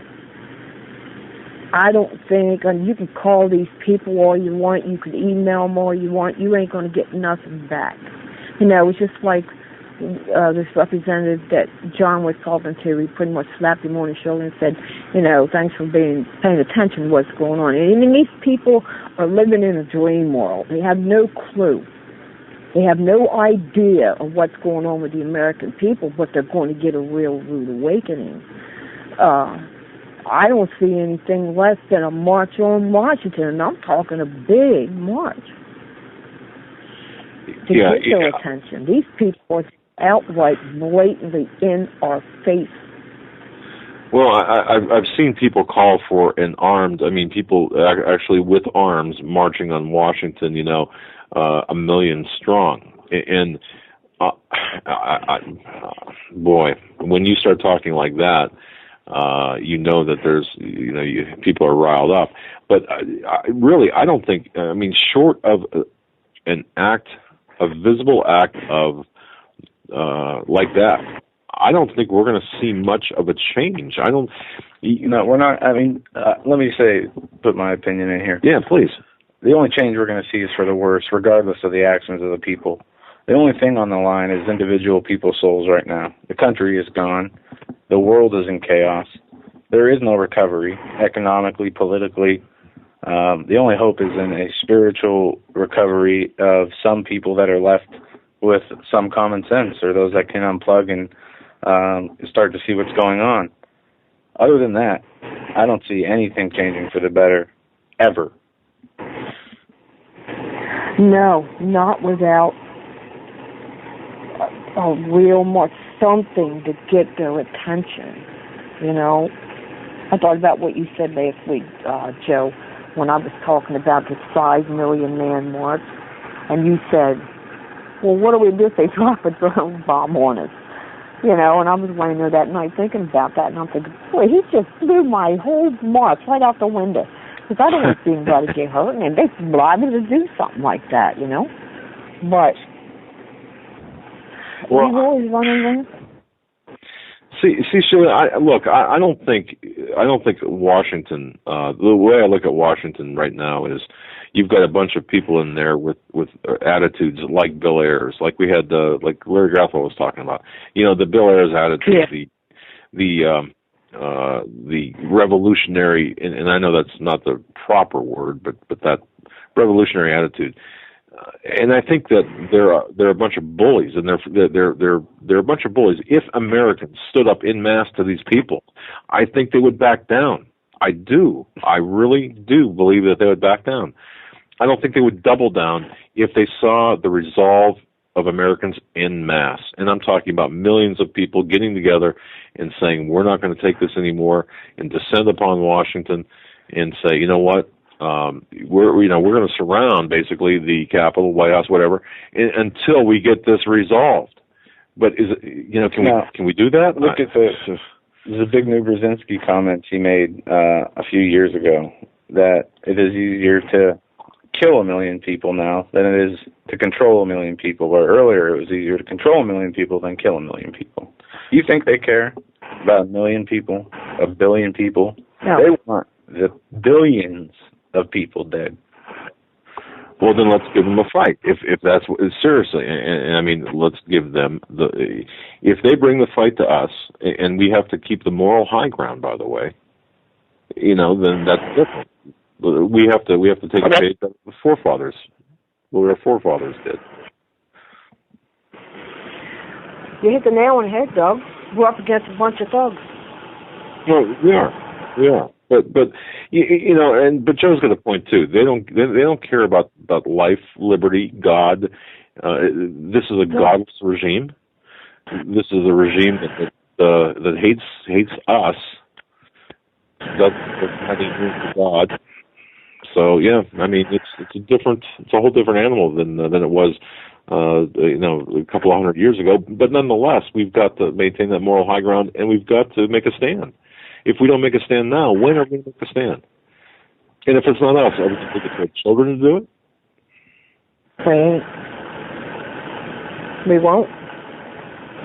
I think it's going to be, I think what's going to happen is people's going to wait until we see the military and the police and God knows who all coming through the neighborhood. Well, sure, the other day, go ahead, Don. No, go on. It's your time. Go on. The other day, I went over to see what Stuart Rhodes was thinking about all this, and of course it was National Gun Association Day, and he was in Idaho, and I watched the video, and 200 people showed up. 200. And half of them didn't have a gun. And he was real disappointed. He asked him, he said, why don't you have your guns? He had his. So I don't know whether these people were afraid, but I was kind of disappointed in that because 200 people wasn't nothing. They should be out there in the masses at this point. And I could tell that Stuart Rhodes was disappointed by it as well. Well, I would be too. I mean, for crying out loud, 200 people. There's got to be. Where was that in Idaho, by the way? What city or town was that in? I don't know. Well, it doesn't matter. I'm sure they could have rustled up 2,000 as opposed to 200. I'm sure. Yeah, if the people are paying attention to what's going on, yeah. Well, yeah. You think? Well, yeah. And if we can get 300 or 400 to a town meeting, why couldn't we get 3,000 or 4,000 to an event that Stuart Rhodes was advocating? See, this acquiescence, this complacency of the American public is really what's going to do us in. This is what they're counting on, by the way. I believe the complacency of the American public. No doubt about it. And we can't sit back on the couch and watch television. We have to get out there and we have to make our positions known. And I think that until that's done, it's just like the airports and stuff. People go through, oh, well, got to do this. No, we don't have to do it. We've got to take a stand. And if it's not us... You know what? I saw a commercial a little while ago. It was a Coke commercial, for God's sake. I couldn't believe my eyes. Here it was, two cowboys on a horse, and they're riding up, and they got to get off the horse, and the TSA is there to assist them. Nice. It's called conditioning. Sure it is. It's called conditioning. You can see it everywhere, and people are taking it in. I see it all over the commercials, and the agenda, and people, and there's no doubt that's what's the matter with my son and my daughter-in-law here, and my daughter and her husband. They're so wrapped up in the TV and what's going on, they don't realize they're being brainwashed by a lot of this stuff. That's very true. It's very true. Sheila, we've got to break this. We've got to break this this trance that people are in. And what's it gonna? Is it gonna take a shot somewhere? Is that what it's gonna take to wake people up, or is it gonna take another Waco or Ruby Ridge? Is it gonna take? What's it gonna take to cause? Probably. People? Well, probably something bad. Probably something bad. What we need to do. And then that'll be. yeah, you know what we need to do, Sheila, is we need to get together right now, and because the longer we wait, the worse it will be. When I say that, I'm not advocating violence. What I'm saying is I'm advocating unity of thought, of purpose. You know, we get unified here. I saw these videos of the military in Miami, or down the Keys, wherever, shooting blanks and whatnot. I couldn't believe what I was seeing. I could not believe. Our military knows that crap is wrong. Of course. That is so wrong. I would say something. I swear, as I'm sitting here, Doug, if they come up this street, I swear I will be out there in a nanosecond. Well, and I would not hesitate. Yeah, especially when they don't have when people are left alone, I should say, you know, without any type of warning. First of all, they shouldn't be doing it. Number one. Number two, they certainly should not be doing it without people knowing about it. And third, where are the mayors of these towns? You know, why? I mean, if I was a mayor of a town, pardon me? They're in bed with Obama. Well, I guess so. I guess you don't see these urban exercises taking place in the states or in the towns or in the cities that are you know. I don't know. Is this a new normal? Did you see the video where they had a mock shooting in the school? I think it was in Texas. Yes. They were shooting blanks in the school. Yes. I can't even wrap my brain around that. There's no way my kid would ever. No. Yeah, I would be very angry with this whole. And I'm angry and I'm not personally affected, but that's the thing, Sheila. There's not enough angry people. There's not enough people out there right now at this point in time to make a difference. And you know, we're going to get steamrolled right over if we just adhere to this attitude of acquiescence and complacency. We're going to be steamrolled right over. I'm not going down without a fight. I don't care. I ain't cooperating with nobody. The doctor, nothing. Very good. Ain't nobody going to tell me what I'm going to do. Too old. Been too long in the military. Ain't going to happen. They can do whatever they want. I will not comply. Well, I'm beginning to think that it's the older generation, the older people of our generation, who are going to be responsible for setting down putting down that line and saying, okay, this is it. Because you know, that's what they want to say. We're the younger people. That's why they want. Well, you know, Sheila, God bless you. Yeah, because smart. They know we can't. They know they can't tell us nothing. Yeah, that's right. Thanks for your call. Yeah, thank you. Thank you very much, Sheila. God bless you, and you have a great night. We appreciate your call. I will, and tomorrow night should be very interesting. Indeed, of that. Talking about tomorrow night with what's going to take place in the Middle East, or what's taking place in the Middle East, because there is active shooting going on right now in Israel and such. Yeah, for this from the Jerusalem Post, Israel strikes at Syrian-Lebanon border. Sources say target was truckload of weapons going from Syria to Lebanon, says diplomat, adding that cache likely not chemical weapons. Israeli forces attacked a convoy on the Syrian-Lebanese border on Wednesday, sources told Reuters, after Israelis warned the Lebanese enemy Hezbollah against using chaos in Syria to acquire anti-aircraft missiles or chemical weapons. The target was a truck loaded with weapons heading from Syria to Lebanon, said a Western diplomat, adding the consignment seemed unlikely to have included chemical weapons. A source among the rebels fighting Syrian President Assad said an airstrike around dawn blasted a convoy on a mountain track about 5 kilometers south of where the main Damascus-Beirut highway crosses the border. Its load has probably included high-tech anti-aircraft and anti-tank missiles. And in what we're going to have Mr. Salas on tomorrow night, this is something he is going to address. Also, when you look at the book is Isaiah 17, when it talks about Damascus becoming a ruinous heap. That's right. we are watching this in real time happening right now. Isaiah 17, the burden of Damascus. Behold, Damascus is taken away from being a city, and it shall be a ruinous heap. Well, this brings me back to October 8th, 2012 program, when we talked about the article that was written. It was based information based from my source within the intelligence community. The article is posted both at HomelandSecurityUS.com and CanadaFreePress.com. Lemmings at the precipice of World War III.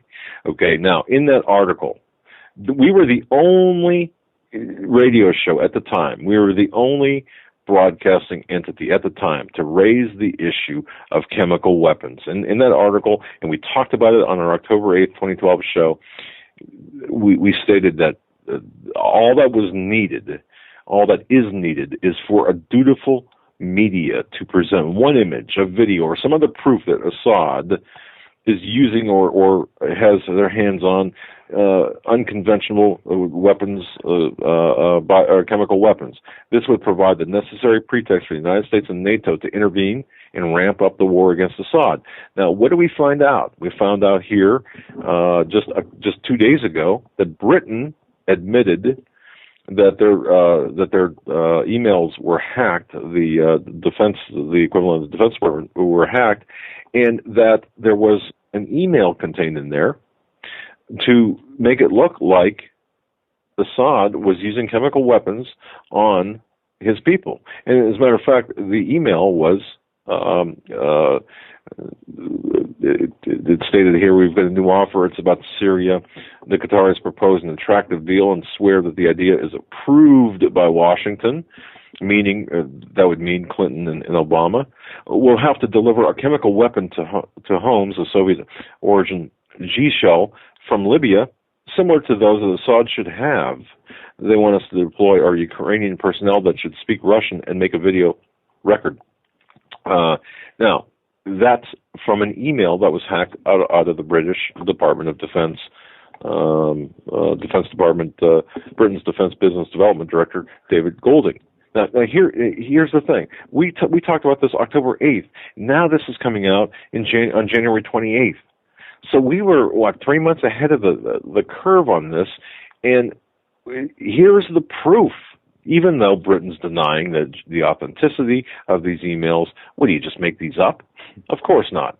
Folks, we're telling you, we are being set up for a third world war. We're like the lemmings on a turntable in that, if you remember that 1958 or whatever it was, 58 Disney documentary, White Wilderness, that purported to show the lemmings, jumping off the cliff. Well, no, they were on the turntable. They were throwing them off the cliff. We're on that turntable. This is what's going on right now. This is a scripted war. And I've got to tell you, we are looking at World War III. So tomorrow night, with the information from Bill Salas, we're going to put all this together. Do people understand that even the Pike letter to Mazzini, we need that third world war to usher in this new world order. This is what it's all about. Mm-hmm. And understand this. We are being played for fools by Obama, by Hillary Clinton. Obama is a cutout. Obama is nothing more than a cutout. Remember me talking about mind control? This is part of it as well. We're being conditioned. We're being controlled. The school shootings, everything from the school shootings to what we're seeing overseas, to what's being reported on the news. Yeah, this is all mind control. This is all pushing us in a certain direction. Speaking of what's being reported in the news, I just want to play this clip of an MSNBC contributor talking about hateful language. The dynamic here is to let the House Republicans fight with the Senate Republicans. Right. Let them go after McCain. Let McCain and Rubio and the others get into this fight and not make it Boehner versus Obama. I think Obama would win that fight, but nothing would happen then. But as in 05, 06, The death knell for Republicans is the tone of this conversation. They absolutely, we had evangelical Latinos wanting to meet with Howard Dean at the DNC because, I'm just saying, that's a shift, right? It's not the beginning to a bad joke. Happened in the world. The point being, and we saw in droves, the Latino community moving over to the Democratic Party largely because of the tone. And you had even Republicans in the Republican Party who were Latino just disgusted with the tone. So these guys have to be very, very careful. I think that's the other thing that these guys know is that those, crazy crackers on the right, if they start with their very hateful language, that is going to kill them in the same way that they learned at their little retreat that let's not talk about race. Or they learned in 2012 that Crazy crackers on the right? This is an MSNBC contributor who was railing against the hateful language of the Republican. Crazy crackers on the right? Yeah. Folks, did you hear that? It's getting real bad. We see things happening. Eric Holder is acting on a gun data sharing program, not waiting for Congress to act. Attorney General Eric Holder is moving on gun control, submitting 3 measures Monday to increase data sharing, data collection on firearms and potential gun purchases, and illustrating the limitations President Obama's administration has to act unilaterally on the issue. The first of Mr. Holder's proposal would expand access to information on gun permits to Indian tribal law enforcement agencies. The second would allow law enforcement to access the FBI's National Criminal Database to conduct background checks on people that they're transferring weapons to. And third, would authorize the FBI to maintain records on denied firearms transactions in a separate database for longer than 10 years. All 3 were published Monday in the Federal Register for comment. And it goes on. This is the same Eric Holder that says, we want to brainwash people into taking a different approach on how they look at guns. And it goes on to say, Mr. Obama has said he will take the steps that he can on gun violence unilaterally, but he won't be able to get major pieces of his package: an assault weapons ban, limits on high-capacity magazines, expanding background checks, without action from Congress. He signed 3 presidential memorandum when he rolled out his proposals earlier this month, directing the CDC, the Centers for Disease Control, to conduct research on gun violence, ensuring firearms recovered from crime scenes are traced, and directing Mr. Holder's Justice Department, the same one that shipped thousands of guns and other weapons to Mexican drug cartels, to outline guidance for federal agencies on submitting records to the NICS. But even Holder conceded that the impact of Monday's proposals are unknown at this point, in part because of the lack of the data the government has about the kind of transfers the new rules would allow. Public has 60 days to comment on these proposals. Broader gun control measures will undoubtedly be discussed Wednesday morning at the Senate Judiciary Committee, the one you talked about. That's right. That's right. Watching. It says witnesses are scheduled to appear are Wayne LaPierre, Executive Vice President and CEO of the NRA, a group that has opposed Mr. Obama's proposals. Not only opposed Mr. Obama's proposals, but is now labeled a terrorist organization by many because of their stance against the Second Amendment.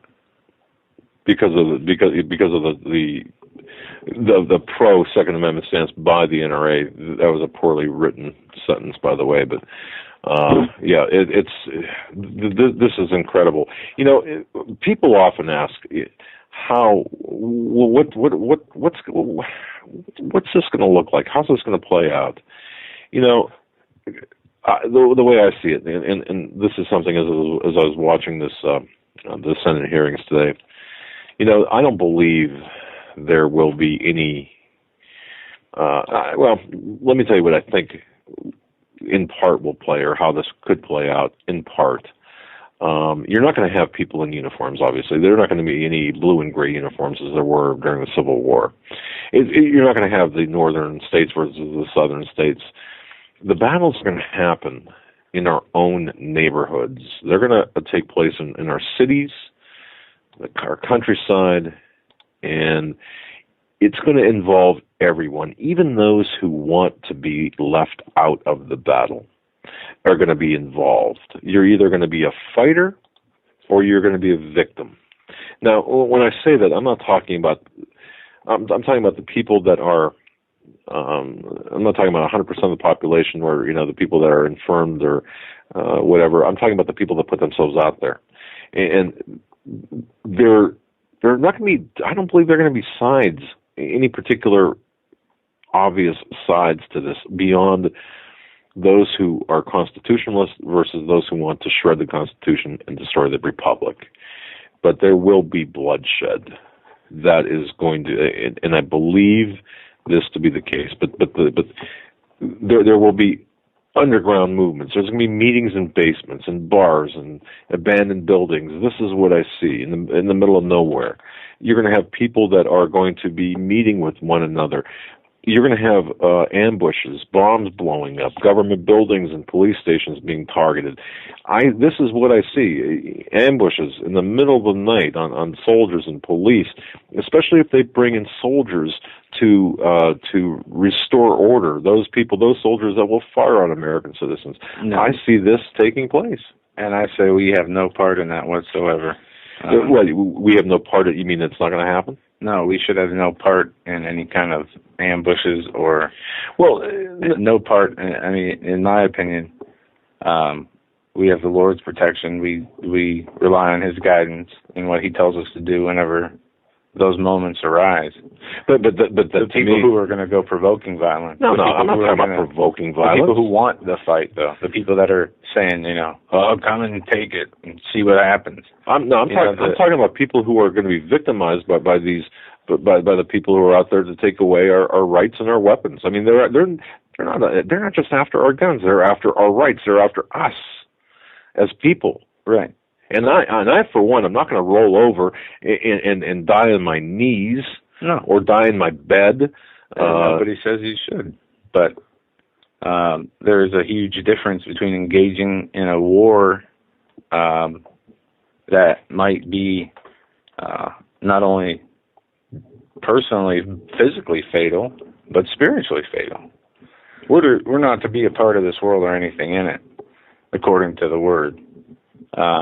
We're supposed to live our life under obedience, under the laws of God, and not under the laws of men, which, whether they're legal or illegal, it doesn't matter. We are not to be a part of that chaos. And the Lord will protect us if we're not. But when it comes to your back door, your front door, your side door, what are you going to do? Say, jump out the window? I'm not going to be a part of it? I'm not saying don't defend yourself or people on it or your family. What I'm saying is people are going to be taken by surprise. People are going to be caught off guard. People are not going to be sitting there holding their guns all aimed at the front and back door ready for an assault on their house. Things are going to happen. We aren't soldiers. Of course not. So, I mean, this is all foreign to us. Yes. So what protection, I mean, where would you put your protection in? Strategies for how to take out people that are coming to try to get you or your guns, or strategies to survive and remain obedient? Okay, here's how I describe obedience to God, all right? If there is a flood, and my house is second floor underwater, and I'm on the roof, and there is a helicopter that comes by, I'm not going to wave that helicopter on saying, no, God's going to save me. And when a boat comes by, I'm not going to wave that boat on and say, no, God's going to save me, and then drown. Because God gave me two different exit strategies, and I said no. Why? Because I was so heavenly minded, I wasn't earthly grounded. That's why. Okay, what I'm saying to you is, yes, we have to follow the Word, but we also have to understand that God is going to give us exit strategies, and we have to take them. Right. And the only way we'll know those exit strategies is if we're in His Word, in prayer, and we know Him, and we rely on Him, instead of relying on things in this earth, whether it be guns or food storages or whatever. I'm not saying it's bad to have those things, because you will need them. You might need them. And if you don't... But don't rely on them. Well, no. That's all I'm saying. No, we're saying the same thing, just in different notes, if you will, of the same song. We have to trust in God, obviously, in this. We have to ask for discernment, but we also have to be wise enough to understand that God will save us, but we have to put some effort into it ourselves. But what I'm telling you is I see people that, there will be fighting in the streets. There will be ambushes. There will be those people who come to take our guns, who come to take our rights, who come to take our family members to these re-education camps, which are real, as Larry Grathwohl had indicated last night. Okay? They're real. No one's going to take a family member of mine. No one's going to take me.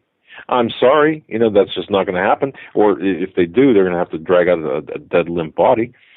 Because I'm not going to allow that to happen. Now, does that mean that I forsake my belief in God or my trust in God? Of course I don't. Of course I don't. And this is a discussion that I see us having many more debates and talks on as the things that are happening in the world continue to get worse. We're up against the break. Folks, we'll be right back. When we come back, your calls, 661-244-9839. We're going to go to Dave, Donna, and the rest of you on hold. If you want to come on in, get in line now. You're listening to the Hagmann and Hagmann Report. We'll be right back.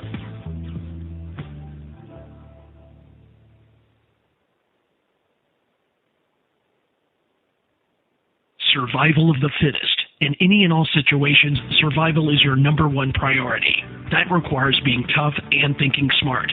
And the folks at Freeze Dry Guy are going to help you do just that. They have the long-range patrol ration entrees, what they call the Brick Pack. When you're in survival mode, it is absolutely the best item for your survival pack or bug-out bag. You can go farther, faster, and carry more food with the LRP cold weather ration entrees. Not only do these long-lasting, durable entrees help sustain you or your family through the harshest environment or situation, they are by far the most delicious of their kind. No contest. With a variety of tasty entrees, you can't beat the LRP Brick Packs. Let Freeze Dry Guy help you in your survival situations. Go to freezedryguy.com. That's freezedryguy.com. Or call 866-404-3663. That's 866-404-FOOD. Hi, folks. Doug Hagmann here. You might know me as the co-host from the Hagmann and Hagmann Report, or as a frequent guest on Coast to Coast AM with George Norrie. If you're like me, you're tired and confused over today's headlines. You just don't know where to turn for accurate, concise information about really what's going on, what's truly going on in today's society. If you don't know where to turn for accurate, well-researched, and properly vetted news, I've got a suggestion. In fact, it's a requirement. Bookmark Canada Free Press. That's canadafreepress.com on the internet. It's just not for Canada. It's for news across the world. Judy McLeod, founding editor, has put together a vast array of talented writers like Kelly O'Connell, Daniel Greenfield, Dr. Aileta Johnson-Powell, a lot of guest columnists, very talented writers. Folks, that's Canada Free Press at canadafreepress.com. Now mobile friendly. Follow on Facebook, because without America, there is no free world. Doug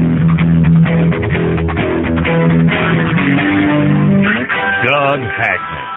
One guy that doesn't need a bullhorn to get your attention.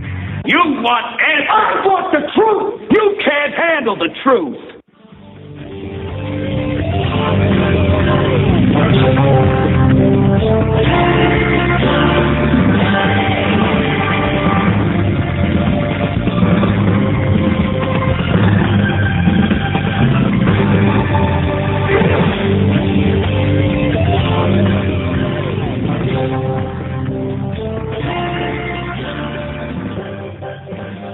And welcome back, ladies and gentlemen, to hour number 3 of the Hagmann and Hagmann Report for this, the 30th day of January 2013. I'm Doug Hagmann. With me in studios, Joe Hagmann, and together we are the Hagmann and Hagmann Report. None say that we have to agree all the time, and that's part of the issues. We face divisiveness, we face diversity of opinion and diversity, but as long as we have unity, as long as we're unified in the objective, that's what counts. We can debate doctrine, we can talk about strategy. That's all part of the extended family. And it's healthy to have good debates and hear other people's point of views, constructive criticism, and it.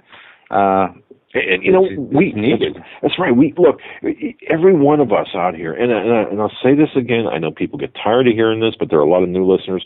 Look, we're all we're all extended family, and we all have been born for this place, this moment in time, and we all have our jobs to do. We all have to play our positions. We all have to play them well. And whatever your position is, you've got to pray about it. You've got to really use your own discernment to understand what your position is.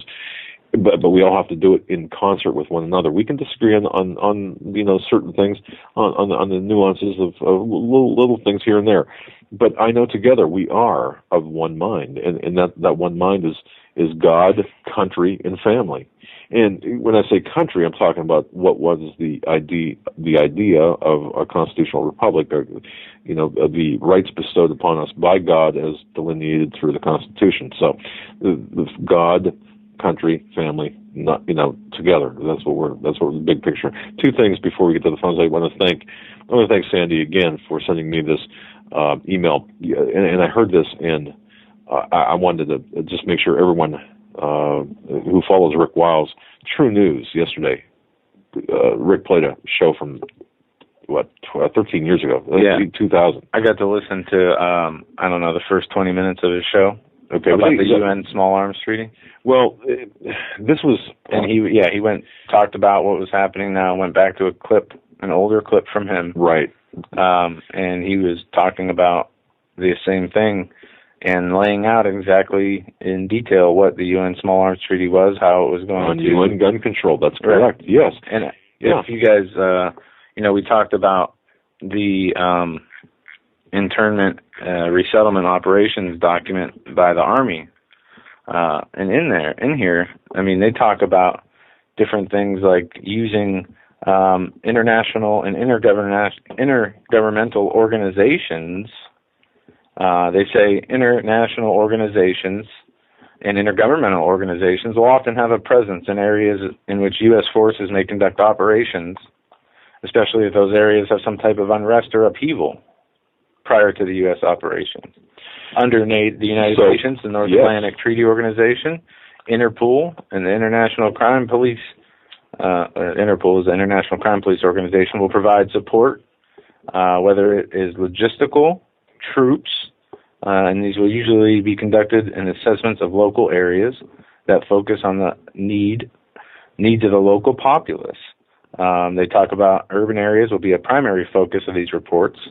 And during U.S. operations in the urban environment, international organizations and NGOs may continue to maintain a presence. Well, they're talking about the third and final stage, as Sandy points out, too, the United Nations plan. It goes back to a book that was written back in the 50s. It lays out the plan in 3 stages, and we're in the third and final stage right now. It was set in motion by JFK on September 25th, 1961. And so, but yeah, getting back to just the Rick Wiles show, if you get a chance, Rick Wiles, True News, definitely take a listen to that program. Rick is a great friend of our program and a great guy. I've been on the show. I was going to upload the clip I listened to today, but it was too long. And you got to listen to it for yourself. Yeah, and certainly give him the and look, as talk show hosts too, we've got to play our position and we've got to educate the people, inform the people, and that's what we're trying to do as well. And I know Rick's doing a great job on this, and we've talked off air about what's taking place. But anyway, and Sandy, by the way, I do know your birthday now. Oh boy. Anyway, and I want to thank Ken, also from Nebraska, who sent me this just moments ago. Walmart. We had talked. Remember I mentioned earlier about Walmart. Well, Walmart. Breitbart's reporting that Walmart is limiting ammunition purchases. So they're citing shortages. Walmart, one of the nation's leading sites for ammunition and gun sales, has reportedly caved to pressure from the leftist media, limiting ammunition sales per customer. According to Walmart spokesman, customers will be restricted to purchasing 3 boxes per day thanks to supply shortages. In order to take care of as many customers as possible, all ammunition sales were limited to 3 boxes per customers per day, as supply is limited at this time. Now, two things about this.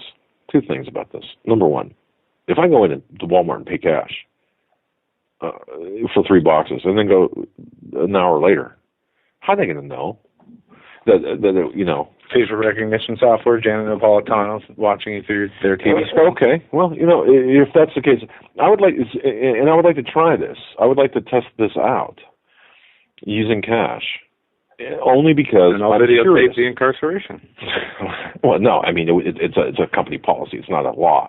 So I mean, but I would like to know how that is possible. How they would enforce that. Perhaps of course, at least in the Walmarts that I've been in, all the ammunition is, or most of the ammunition is in a locked case. Some of the shotgun stuff is left out, or others is left out. Anyway, I thought, thanks, Ken, in Nebraska, and listening on the internet. Appreciate that information.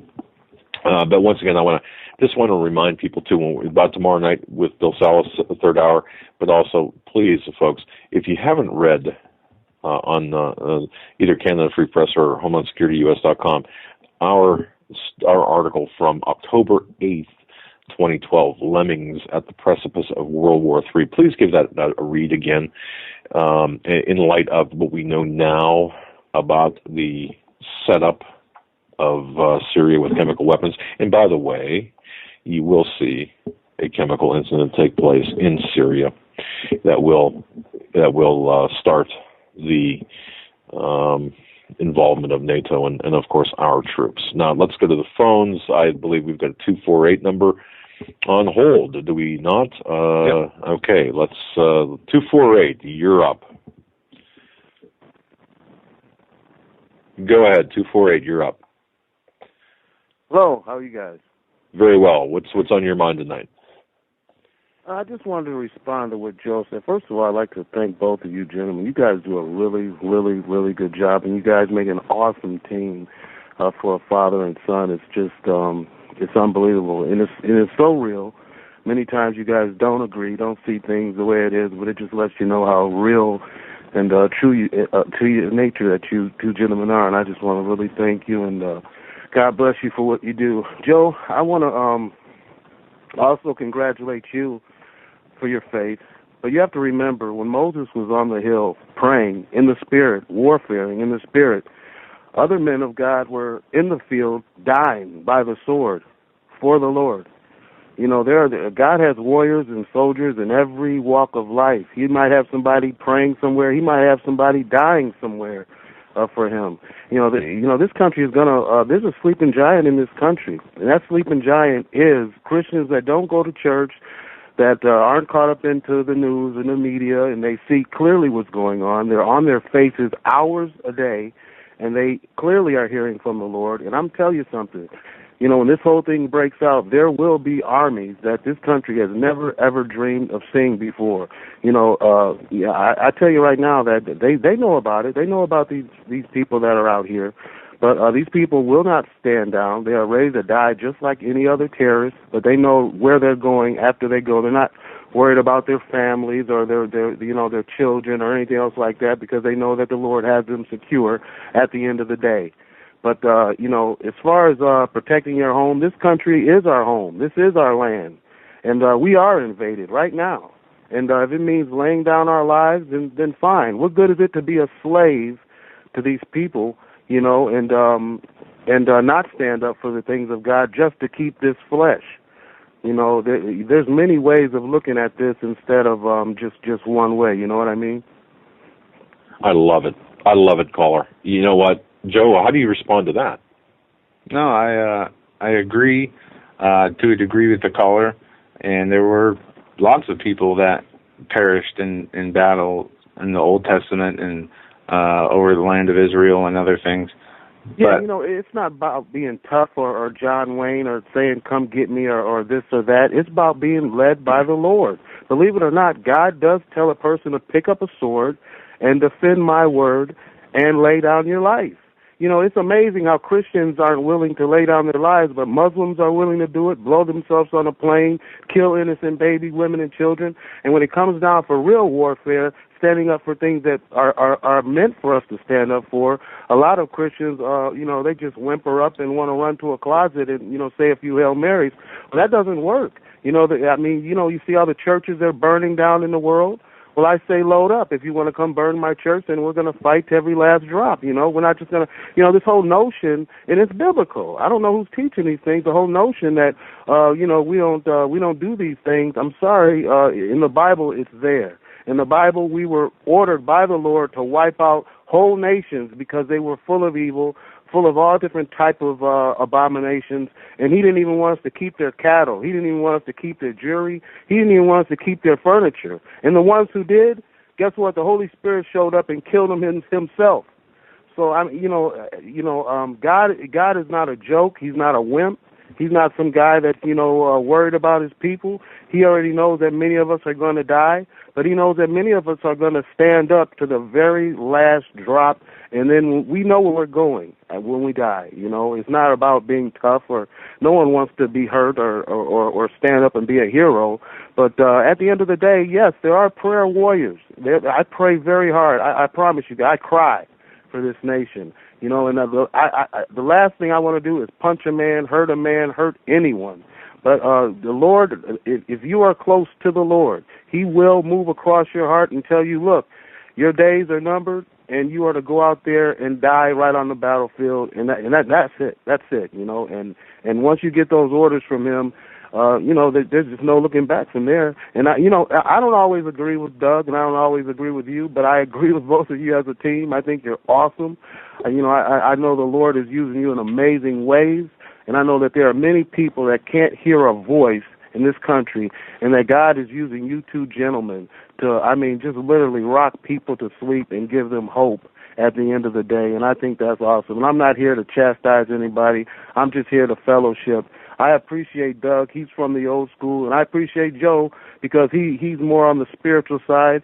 And Doug, I wanted to tell you something. I thought about this like 2 days ago, and it just kept running across me while I was in prayer. You are a man that investigates.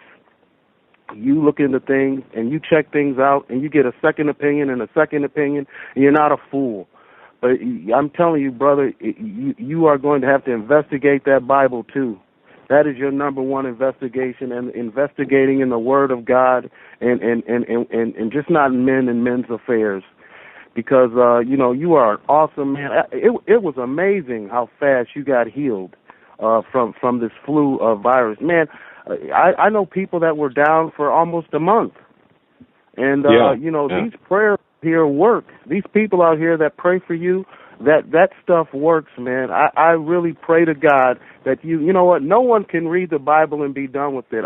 There's just no such thing. The book is too miraculous. But we always need to keep a chapter or a verse or a scripture or something in our minds and hearts every single day. And it's just a little piece at a time. And I just want to encourage you. And I also want to thank you guys. God bless you guys. You guys are the realest father and son team I think I've ever heard in my life. Well, thank you very, very much for that vote of confidence. Yeah, we don't put a lot of important things in this call. We don't put on any airs. What you see is what you get. This is the real thing, and that's it. But you're right, caller. You mentioned a couple of interesting things. Let me address the flu thing. I got to tell you something. The prayers are the only thing. It's not vitamin C, not Tamiflu, not Tylenol, not any of that. It's the prayers that really got me back up, because I've talked to people that were down for a month, and 104. It's 5 days, 104.5 temperature, delusional. Seeing monkeys almost. I say that tongue in cheek, of course, but so the prayers work. And you know what, caller, you're right on something else too. I need, boy, do I need, and I think everyone needs to really grab the Bible and investigate the Bible like an instruction manual, like a reverent book. You're absolutely right in that, because we talked before the show. Yes, we did. It seems like we spend more time trying to decipher what evil is being brought upon us more so than what is in the Word of the Lord. And I see a problem with that. Yeah. And why worry about the evil being formed against us when we know what their fate already is? And caller, you alluded to something earlier. No, I'm all for defending family, and I'd give my life in a second for someone else if that situation arose. But when I heard you say the most important thing was it's part of God's plan. He will show you. He will lead you. He will let you know. And I believe that we can't go off, half-cocked with a vengeful heart looking to stop the evil through offensive actions. We have to be patient and wait for His word. We are being attacked. We're being attacked on so many levels. This mind control is just everywhere. God has showed me in the spirit. It's everywhere. It was here before we were born. We're dealing with entities that are way far more advanced than us, and they're using these men, and they don't even know it. I mean, the battle is so intense right now that sometimes it's hard for us to get off of our faith. And you know what? The closer you get to the Lord, you're crying over things you don't even know what you're crying over, because He's pushing this energy and this force that's going on in this world into His people. And I'm telling you something right now, that this country belongs to the Lord, and if He has to wipe it from start to finish to get people's attention, He will. And He's using little old ragtag guys like you, just regular old guys, talking to millions and millions of people. And you know what? I think it's funny because the enemy hates it. He can't do anything about it. And I'll tell you something, Doug, and I'm going to let you guys go. I heard that you were sick, and I was laying on the bed, and I said, I thought I was going to, send up a simple little prayer. And I automatically knew, I automatically knew, man, I'm late. You have people out there that are praying for you and praying for this, praying for your life, praying for your walk in faith with God, and praying for your program, and praying for your families, but also praying for the cause that God has you here on this earth for. That's the most important thing. It's not our families. It's not our loved ones. It's the Word of God and what He has us here for, because at the end of the day, we all have to make it to our real homes, And that's just very, very important. I God bless you guys. You know what? It's funny. I'll be around. I do a lot of things. I'll be around, and I'll just be like, man, it's only 7 o'clock. I'm waiting on 8 o'clock for Doug and Joe, and because it's real. You know what? I cannot watch the news anymore. I just can't do it. As soon as I turn it on, it's just like, you guys are lying. You guys are reading to me. I can do that myself. Sure. As soon as I go outside and I see the way that these policemen are, and I see the fear in people's eyes, and I see how evil even the children are today, and how they're being misled in the direction that this country is going to, I feel anger from the Father in heaven. I feel anger and rage from the Father in heaven. And He does have wrath. He's just not some nice little fluffy guy up there. Listen, let me tell you something. I can't send a fly to hell. I don't have enough heart to send a gnat, a fly to hell. But we're dealing with a God that has the heart and the word and He doesn't will, but He will not go against His word. He will send billions, if He has to an eternity in hell forever. And that's the type of being that we're dealing with. And that's the type of being that I'm afraid of. I'm not afraid of these people. I'm not afraid of this government. The one that I'm afraid of is the one that has my soul, and that's Him. And that's a very important thing. And I thank you guys for Steve Quayle. I thank you guys for having spiritual people. I thank you, Doug, for standing up for your principles and saying, hey, I'm going to talk about Jesus whether it brings me a dime or not. I thank you for bringing up other people. You're not money hungry. You are purpose driven.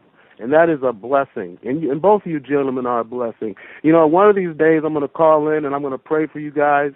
My name is Mel. I'm in Michigan, and I just appreciate it. And God bless you. And Joe, I wish so many 30-year-olds were like you. You are when I hear your young little voice and the wisdom that you have so fast with the Lord, I already know that when you were young, you were a mess. You already been through violence, so yeah, when God is finished with you, you want to be a nice guy. Well, there's some people that when they were young, they were nice, but then they were ignorant. And then God's finished with them. Now they're ready to be tough guys. I mean, it's just the way He is. He brings a high, low, and He brings a low high. But we all have to work together. But this Christian remnant that is in this country is going to be forced to stand up, because they never stood up for the babies. They never stood up for anything that's going out here for the schools. They never stood up. They stood out of the way for the government. They stood out of the way, for all this other stuff that's going on, and all this evil, and all these homosexuals and everything else. But we're not going to stand out of the way for the war. That's when we're going to decide, hey, look, this is it. Our backs are against the wall. It's not about this life anymore. We have to make a stand for eternity. Thank you, gentlemen, and God bless you. Oh, man. God bless you, Mel. God bless call you. anytime. Thank you for the wonderful call. Wow. You know, and purpose-driven. I like that characterization because I feel that we're purpose-driven. I really do. Even though we didn't know what our purpose was. Well, when we started. Yeah, and that's a weird thing. And I think a lot of people are like that. If you think about your life, you're listening to this program. You know, if you think about where you're at, your station in life, you might not know what your purpose is right now, and that's okay because you will be led. I believe if you have your ear to the Bible or ear to the Word, you'll be led. And we have to stop fighting too. That was my biggest thing, man. I would fight and kick and you know, you're not dragging me over here, you know. And of course, things change when you're confronted with a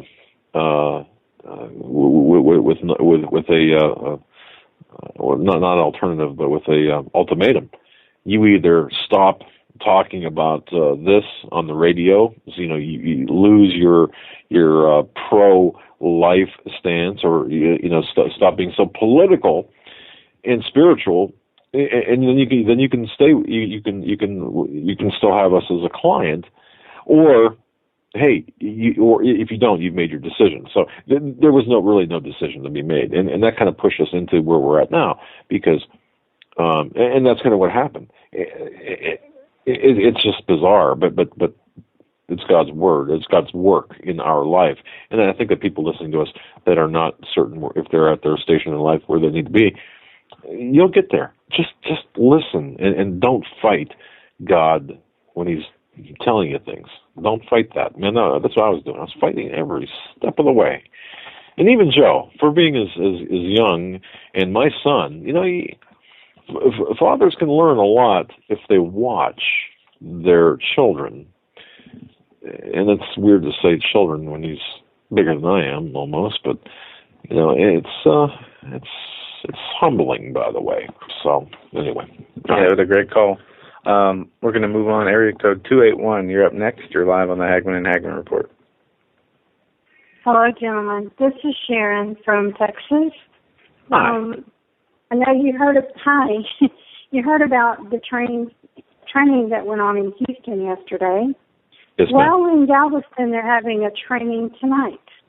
The U.S. Army.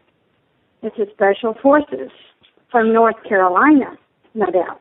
Right, from Fort Bragg. Yes. Right. Delta Force. I don't understand why, because Delta Force. We have, you know, Special Forces here at Fort Hood. Why are they sending someone from North Carolina down here? Doesn't make sense. Well, okay, what is the mission of Delta Force? And then I think that, you know, they're training for urban warfare, and I believe they're training for urban warfare here in the United States. Yes, they are. I have the document right here. Right. So, and we had one other incident about 6 months ago in Texas City, where I sent you an email. I don't know if you remember that, but they were training for water on the water, you know. Oh, and yes. It's just as strange, you know, that it's all happening right around me. And, you know, I didn't know if you knew about it. It's local, but still, you know, strange. Well, so you're really close to the action there. What are people saying, if anything? Is it like, oh well, it's just, you know, it's just their training, or are they a little bit upset or a little bit concerned about what's going on? The people that I talk to are listening to the local news, and they're kind of making small thing out of it, you know, and it's just, they're training for, you know, another Sandy Hook, you know. But in my way of thinking, that just doesn't wash, you know. No, that's true. I don't know. And I got a little quirky thing to tell you. I live in a city, and 2 miles from me, there are thousands, and I mean thousands, of buzzards that roost in trees every night, bar none. Thousands of them. They're black. The trees are black with these creatures. And we pass them every day. It's really strange. So, wait a minute. Thousands of buzzards in trees. Yes, Is that what you're saying? they're roosting on trees. They're roosting on signs, the billboards. They're roosting on businesses every night. Wow. Wow. It's strange. It's really strange. All of a sudden, interesting. You're not Tippi Hedren, are you? I mean, from the birds. That was a poor. No. I've got witnesses. No. I was making light of that. That's kind of a strange. Have you seen that? I mean, that seems like a strange thing to take place. All these buzzards and blackbirds. Wow. Every night. Yeah, wow. You can go by this one street and you can see them as far as you can see. I'm sure there's thousands of them. Wow. That's odd. I mean, I don't. I remember being a kid. All the birds used to gather at dusk in a tree, and I'd bang on one of those fire burners or the burn barrels, and they'd all fly away. But still, we are seeing changes with the earth. We are seeing massive die-offs of fish, birds. We're seeing the effects of Fukushima on sea life and wildlife in the Pacific, the Gulf oil spill in the Gulf of Mexico, and in other areas with no explanation as to why these die-offs are happening. Yeah, but I'd like to wonder. I kind of wonder what's. I'd like to know what the official explanation is of the birds like that. But well, that's interesting. Definitely interesting. Wow. I don't think anyone has ever looked into it, but I could ask around. But it's just strange. You go down the street and you can see them. Like I said, as far as you can see. My goodness. Well, I don't see yeah, but it almost feels like an omen, with the buzzards. I know. Who are they waiting on? Yeah. You don't want to send your little dog out there. Never mind. Well, caller, thank you so very much. Appreciate you listening, and stay safe over out in Texas, and watch the weather. Oh, we will. Thank you. Bye. Yeah, Joe, these drills disturb me a lot, and preparing for another Sandy Hook. Come on, are you going to send in the Delta Force in the Sandy Hook situation? What are they hiding? We've talked about this before, this document. It is FM 2-91-4. FM 291-4. 2-91-4. 2-91.4. It's an intelligence support to urban operations, the headquarters of the Department of Army. Okay. And also, you can look up the U.S. Army Internment and Resettlement PDF, which is entitled Internment and Resettlement Operations, FM 3-39.4. And they lay out exactly what they're going to do. We went over this in detail not too long ago, where they talk about when they process detainees, whether they be terrorists, right, extreme terrorists, detainees, or displaced citizens.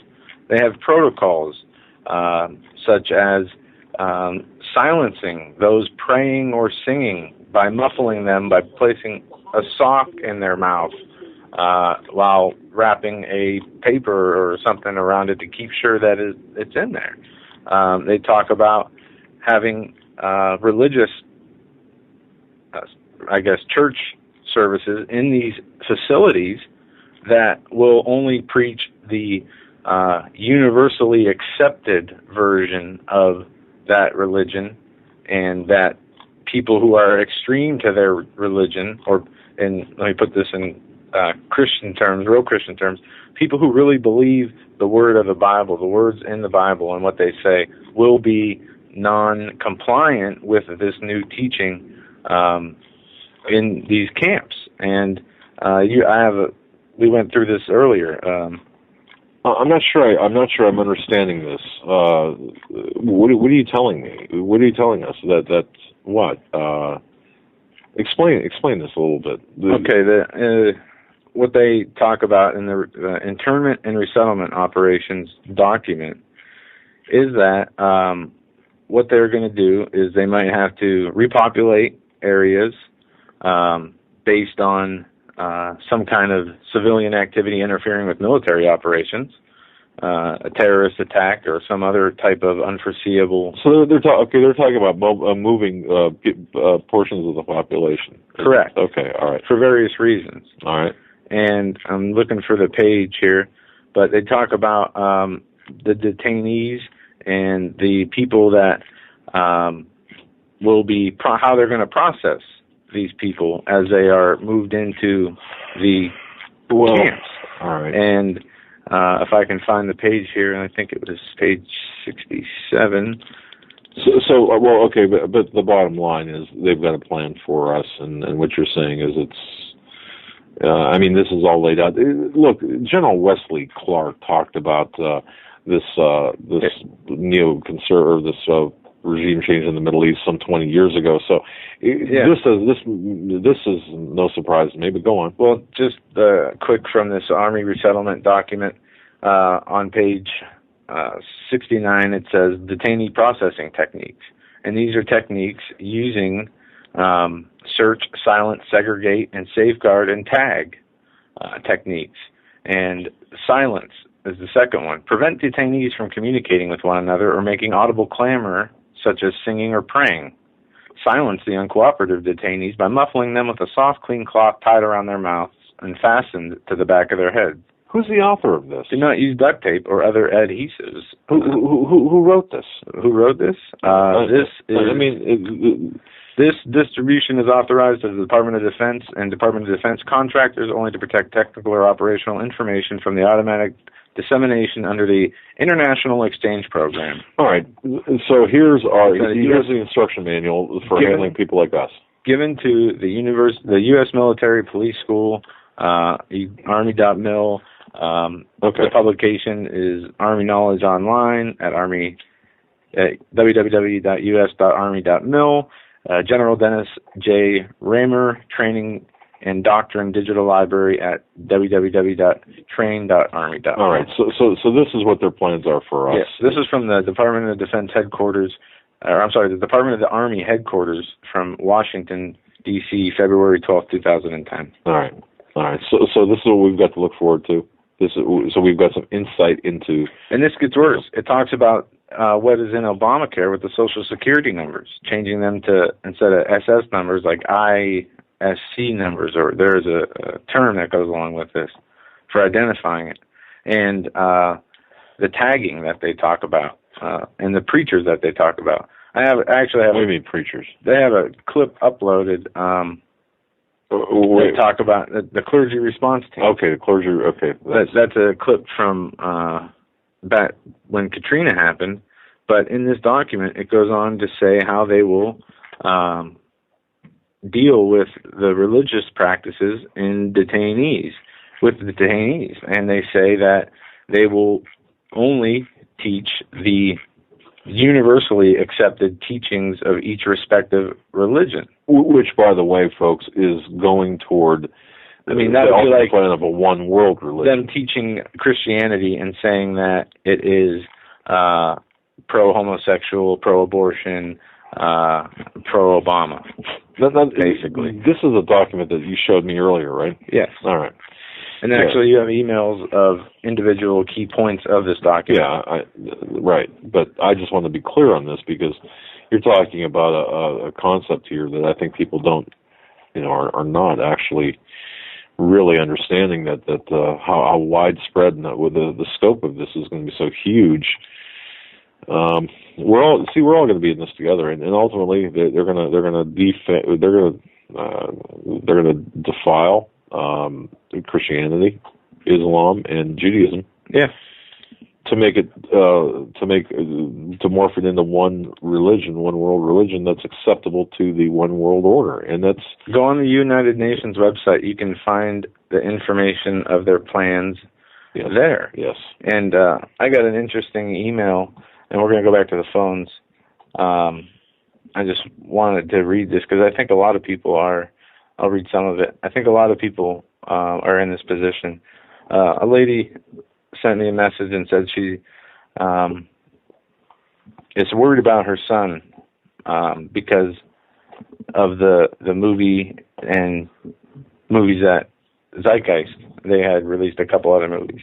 All right. And her son is completely bought into these things.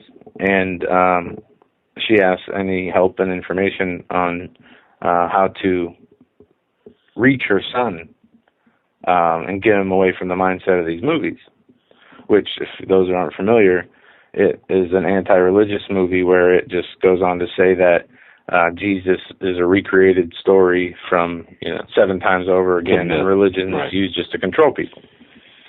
But that's something I'm gonna put together a good informative piece. And I think that would be good, because I think other people are in that position as well. Yeah, not only send it to her, but do something on the show about it.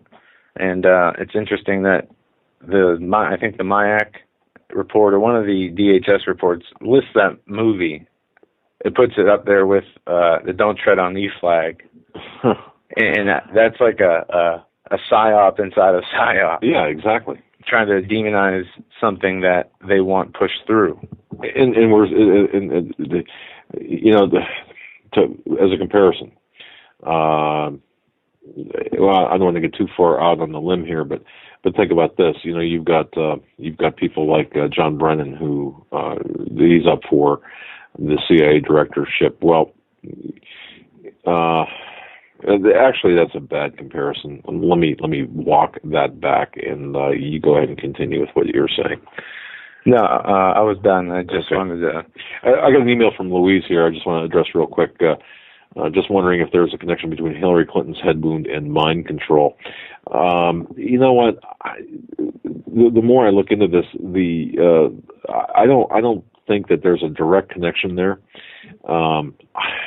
The origin of her head wound is still clouded in some mystery. Some I know that the Russians reported that she was involved in a plane crash or a hard landing, not a plane crash, a hard landing, and that's very possible. I don't know that to be a fact, but in terms of her head wound and mind control, I don't see it directly. Now, that said, we're still looking at different aspects of things with respect to Hillary Clinton.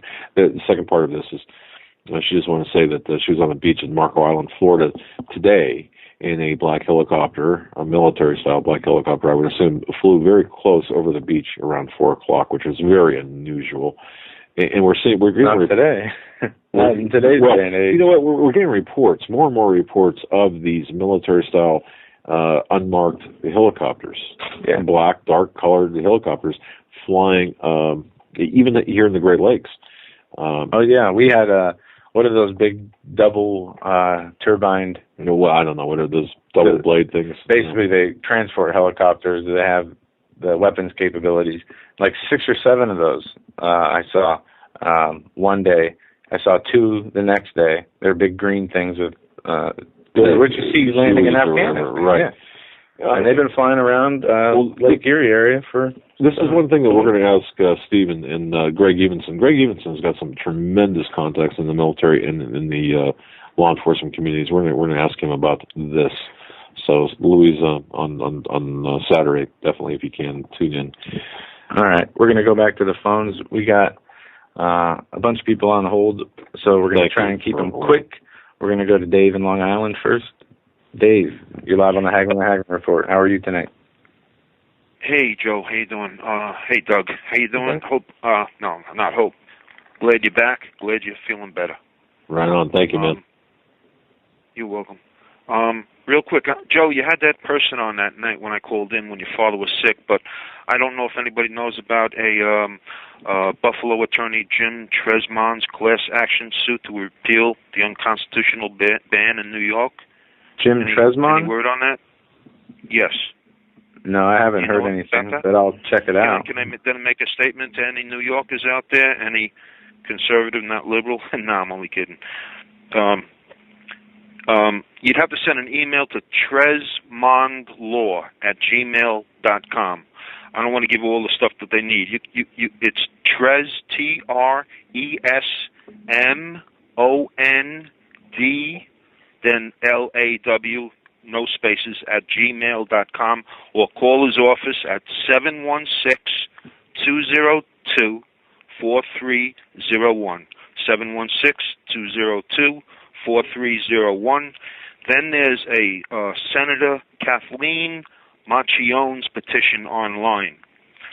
You can go to no spaces, lowercase, www.nysenate.gov/webform, that's web/stand-second-amendment-new-york. Hey, Dave.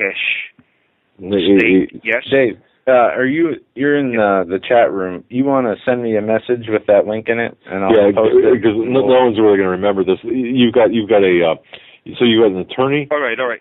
You've got an attorney going. Yeah, you got the attorney, and you got the attorney, and then you got a Senator Kathleen Martial+'s. Okay. A petition. All right. So what we need to do. We need to gather up as many New Yorkers as possible to sign on to these petitions or these action suits. All right. This is good news. This is good news. Yeah, Dave, go ahead and throw the link in chat there, and in the regular chat, and I'll pick it up, and everybody else can grab for those it. listening on If I can't do it tonight, can I do it tomorrow, Joe? If I can't do it, if I don't have enough time tonight? Yeah, certainly. Or send it to me. Yeah, send it to me. Put it in chat. Whatever you want to do. Just as long as we get the information. Can I send it to you directly? Yeah, I'll give you my email. Actually, if you go to HomelandSecurityUS.com, both of our emails are on the left-hand side of the page. Okay. Dave. Okay. But thank you. Thank you for this. Go ahead. Can I say this other thing? Right? Yeah. Just both of you. Notice that there isn't any Muslim terrorist shootings, not like there was under Bush and in the beginning of Obama's first term. There was the Fort Dix plot, the 4 cops shot dead while eating breakfast by a black convert to Islam while in prison, the Times Square plot, the JFK plot on the underground gas lines, the Fort Hood massacre, the mall shooting in Salt Lake City, I believe, off-duty cops shot him, and others that I probably can't even remember, driving people over in San Francisco and stuff like that. Now, there's nothing, right? Nothing except these infidel psychos on these drugs. And I also think being used by the bad guys in our government to come after our guns like the Fast and Furious plot that went bad for Obama. Guess they see victory that their man Hussein Obama is really destroying this country and now trying to disarm America. Oh, Obama, Bin Laden is proud of you and all the stupid infidels following this devil. And a lot of crack. Oh, yeah, that girl that said about the crackers on that thing? Yeah, a lot of crackers died for your freedom, girl, in World War II, boy. They really did. And, anything on Farrakhan's army with the black shotguns? Because those black shotguns really scared me. I seen them out there. Remember that picture where there was about maybe 6 of them, and they had these shotguns, the short, maybe 18, 20-inch black shotguns, and they had them, like, straight up going into the air? Do you remember that photo? I don't know if you saw that one. Well, I did. And okay. And anything about that. And I wonder if Obama's going to clean up the act over there in Africa. I hope that's not what he's trying to do. I hope I didn't get him to send the troops over there, and he's going to, I'm going to satisfy Dave, and I'm going to go down to Africa and get rid of all the Muslims. Well, he's not going to do that, I know. He's probably going to kill all the Christians down in Africa. He'll let the Muslims alone. Exactly, right? Dave. That's what they're doing. That's what they're doing now. Is they're burning Christian churches, burning Christians inside the churches in Africa, and of course that's apparently okay. Yeah, Dave, we're gonna roll. We got to go to another call. Thank you for your call. God bless you. God bless you both. Thanks, Dave. And before we get to another call, folks, let me just say this. I just got a message from Steve Quayle. It's going to be a Sunday night special, not Saturday night special. Sunday night. This Sunday night is going to be Greg Evenson and Steve Quayle. There was the issue over the Super Bowl, but if people are more interested in the Super Bowl, then they don't need to be listening to our program. That's so Sunday night. Go ahead, Joe. All right, we're going to move on to the phone line. Area code 203. You're live on the Hagmann and Hagmann Report. Hello? Yeah. You're up. All right, awesome. Hey, first off, I want to thank you guys. I don't know how I could follow past Mel. I mean, Mel said a lot. I think that was one of the best calls I heard in a while. And he was right on the money as far as you guys. And Joe, I know I called before when your dad was sick, and I also was praying for him. And prayers definitely work. Boy, they certainly do, because, wow. Let me tell you, callers and listeners, let me say this. I believe in the power of prayer, and especially after this last little soiree with whatever it was, man. That's God. God bless. Thank you, everyone. I want to thank everyone. But go ahead, caller. I want to take your time. Yeah, I got actually 2 employees here that got the flu, and it kicked their butt for at least a week, and each. And it's definitely terrible. There's something bad going on around, and everybody's telling us to get flu shots, but I don't think that's the way to go. No. But my opinion. a couple of things, kind of going on what Mel said and one of your other callers said, like a good combined effort as far as that goes. And also what you said earlier, Doug, I think the time is now, and I don't think it's going to be one of those things where, you hear somebody say, yeah, I'm going to quit, or I'm going to quit smoking cigarettes, or I'm going to go do this. I think we need to set a date. And we don't have to march to Washington, although that would be nice. But even if we said, hey, let's march on March 26th or something, and say, hey, everybody march to your capitals in protest.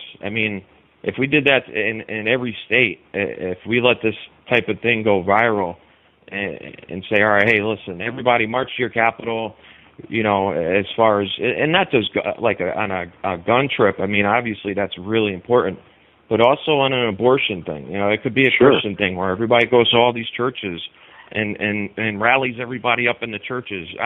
There probably are some dead churches out there. I don't know. The particular church that I go to is pretty alive.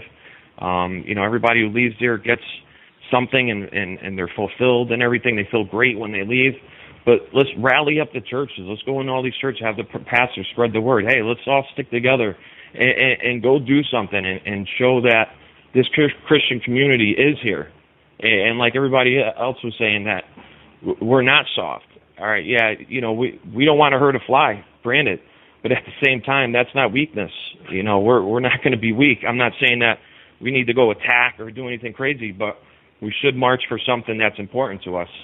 And if our country is under siege, like I keep hearing from everybody, between the government and Russians here and this group there, and you got all these, I seen black helicopters myself the day after the Sandy storm. I went down to go help. Me and my family, we drove 30 miles from my house just to go help, and everybody was like, no, we're all set. But then, you see the military helicopters, and I know what they look like because I lived in Maryland for 4 years, right next to BWI Airport, and so that they definitely are out there. But I think we need to put a date on it and say, hey, listen, let's do this. Let's stand up for this. Hey, bring signs, bring whatever. If it's one of those things where, like the caller said, a 5 million man march, that sounds great. And you know what? If they do decide to nuke us or drone us or whatever, we'll be martyrs. That's a great thing, but just think of the whole entire world seeing that, how they would react to that. I don't think people would react too kindly. There's great people in every single country.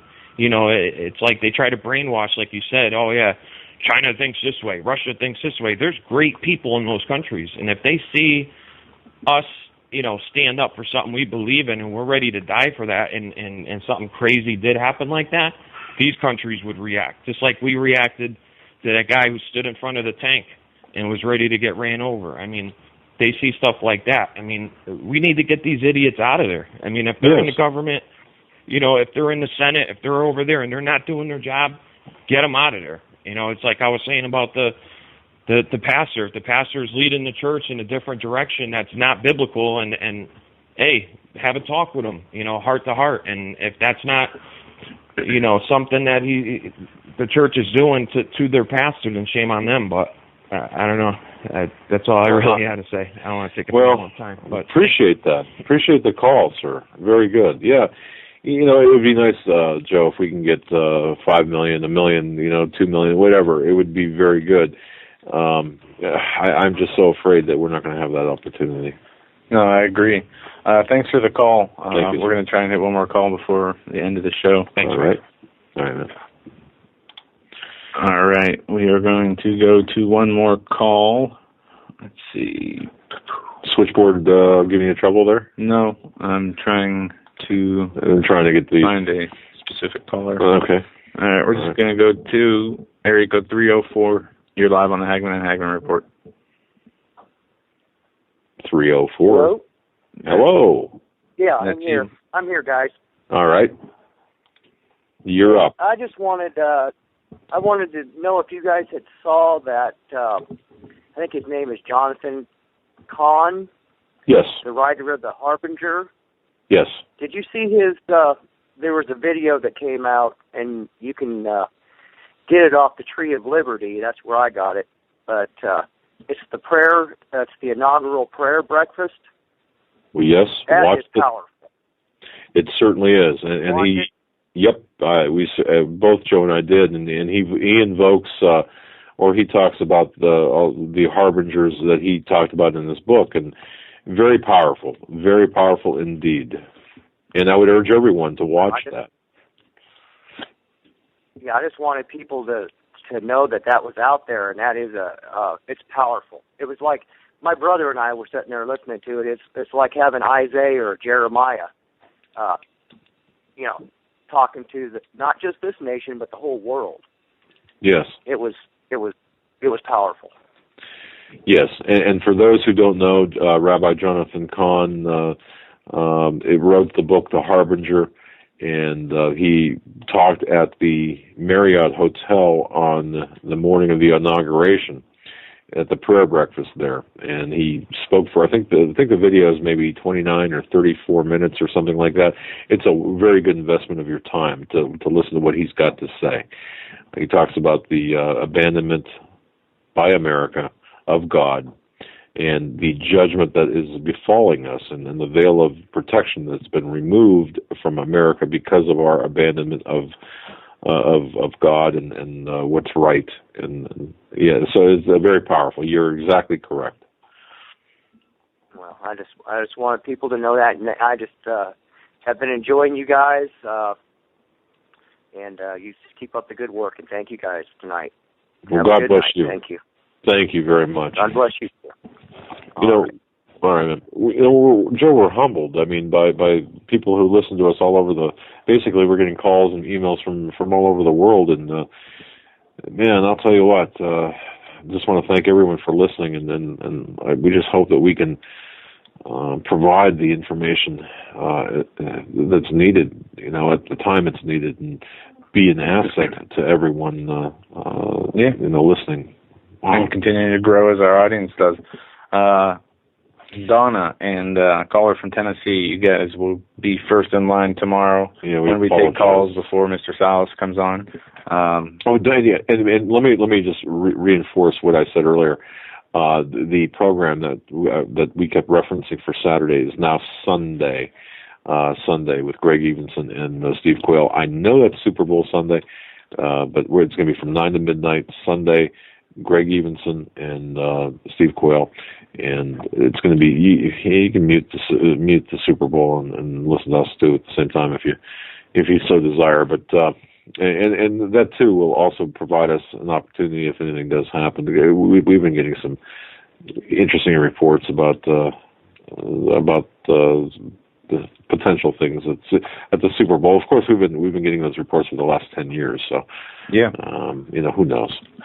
Yeah, nothing's for sure, except one thing, and we know what that is. That's the word of the Lord, and that's what we need to cling to in these times of uncertainty. Not be bothered by the chaos. Not be bothered by not worry about the things happening in the world 90 seconds. There should be no worry. No worry. That they would happen, and we were told not to worry, even though it says that men's hearts will fail them for fear for the things that are coming upon this earth. That if we have our faith in Him and walk in obedience, that we have no reason to worry. And you know what, folks? The people listening to this program, if you're alone and if you're infirmed, if you're out there alone, you're not alone. You've got us. We're there with you. And I'll tell you what. 60 seconds. Anything. I mean, we look at us as being one big extended family, and to me, each and every one of our listeners is important to me, and Joe too. And we talk about you as a listening audience all the time, and we just value our fellowship together. And we learn together, don't we? I mean, it's all. Boy, I believe we learned a lot over the last couple of months. Over the last year, we've learned a lot. God willing, we'll have enough time to learn everything we need to. That's right. For what's coming. I want to thank each and every one of you for listening, the callers, whether listening live or archive. God bless each and every one of you. Stay safe. I know the weather's getting hectic around the country. Have a good night, and we'll see you tomorrow. 10 seconds.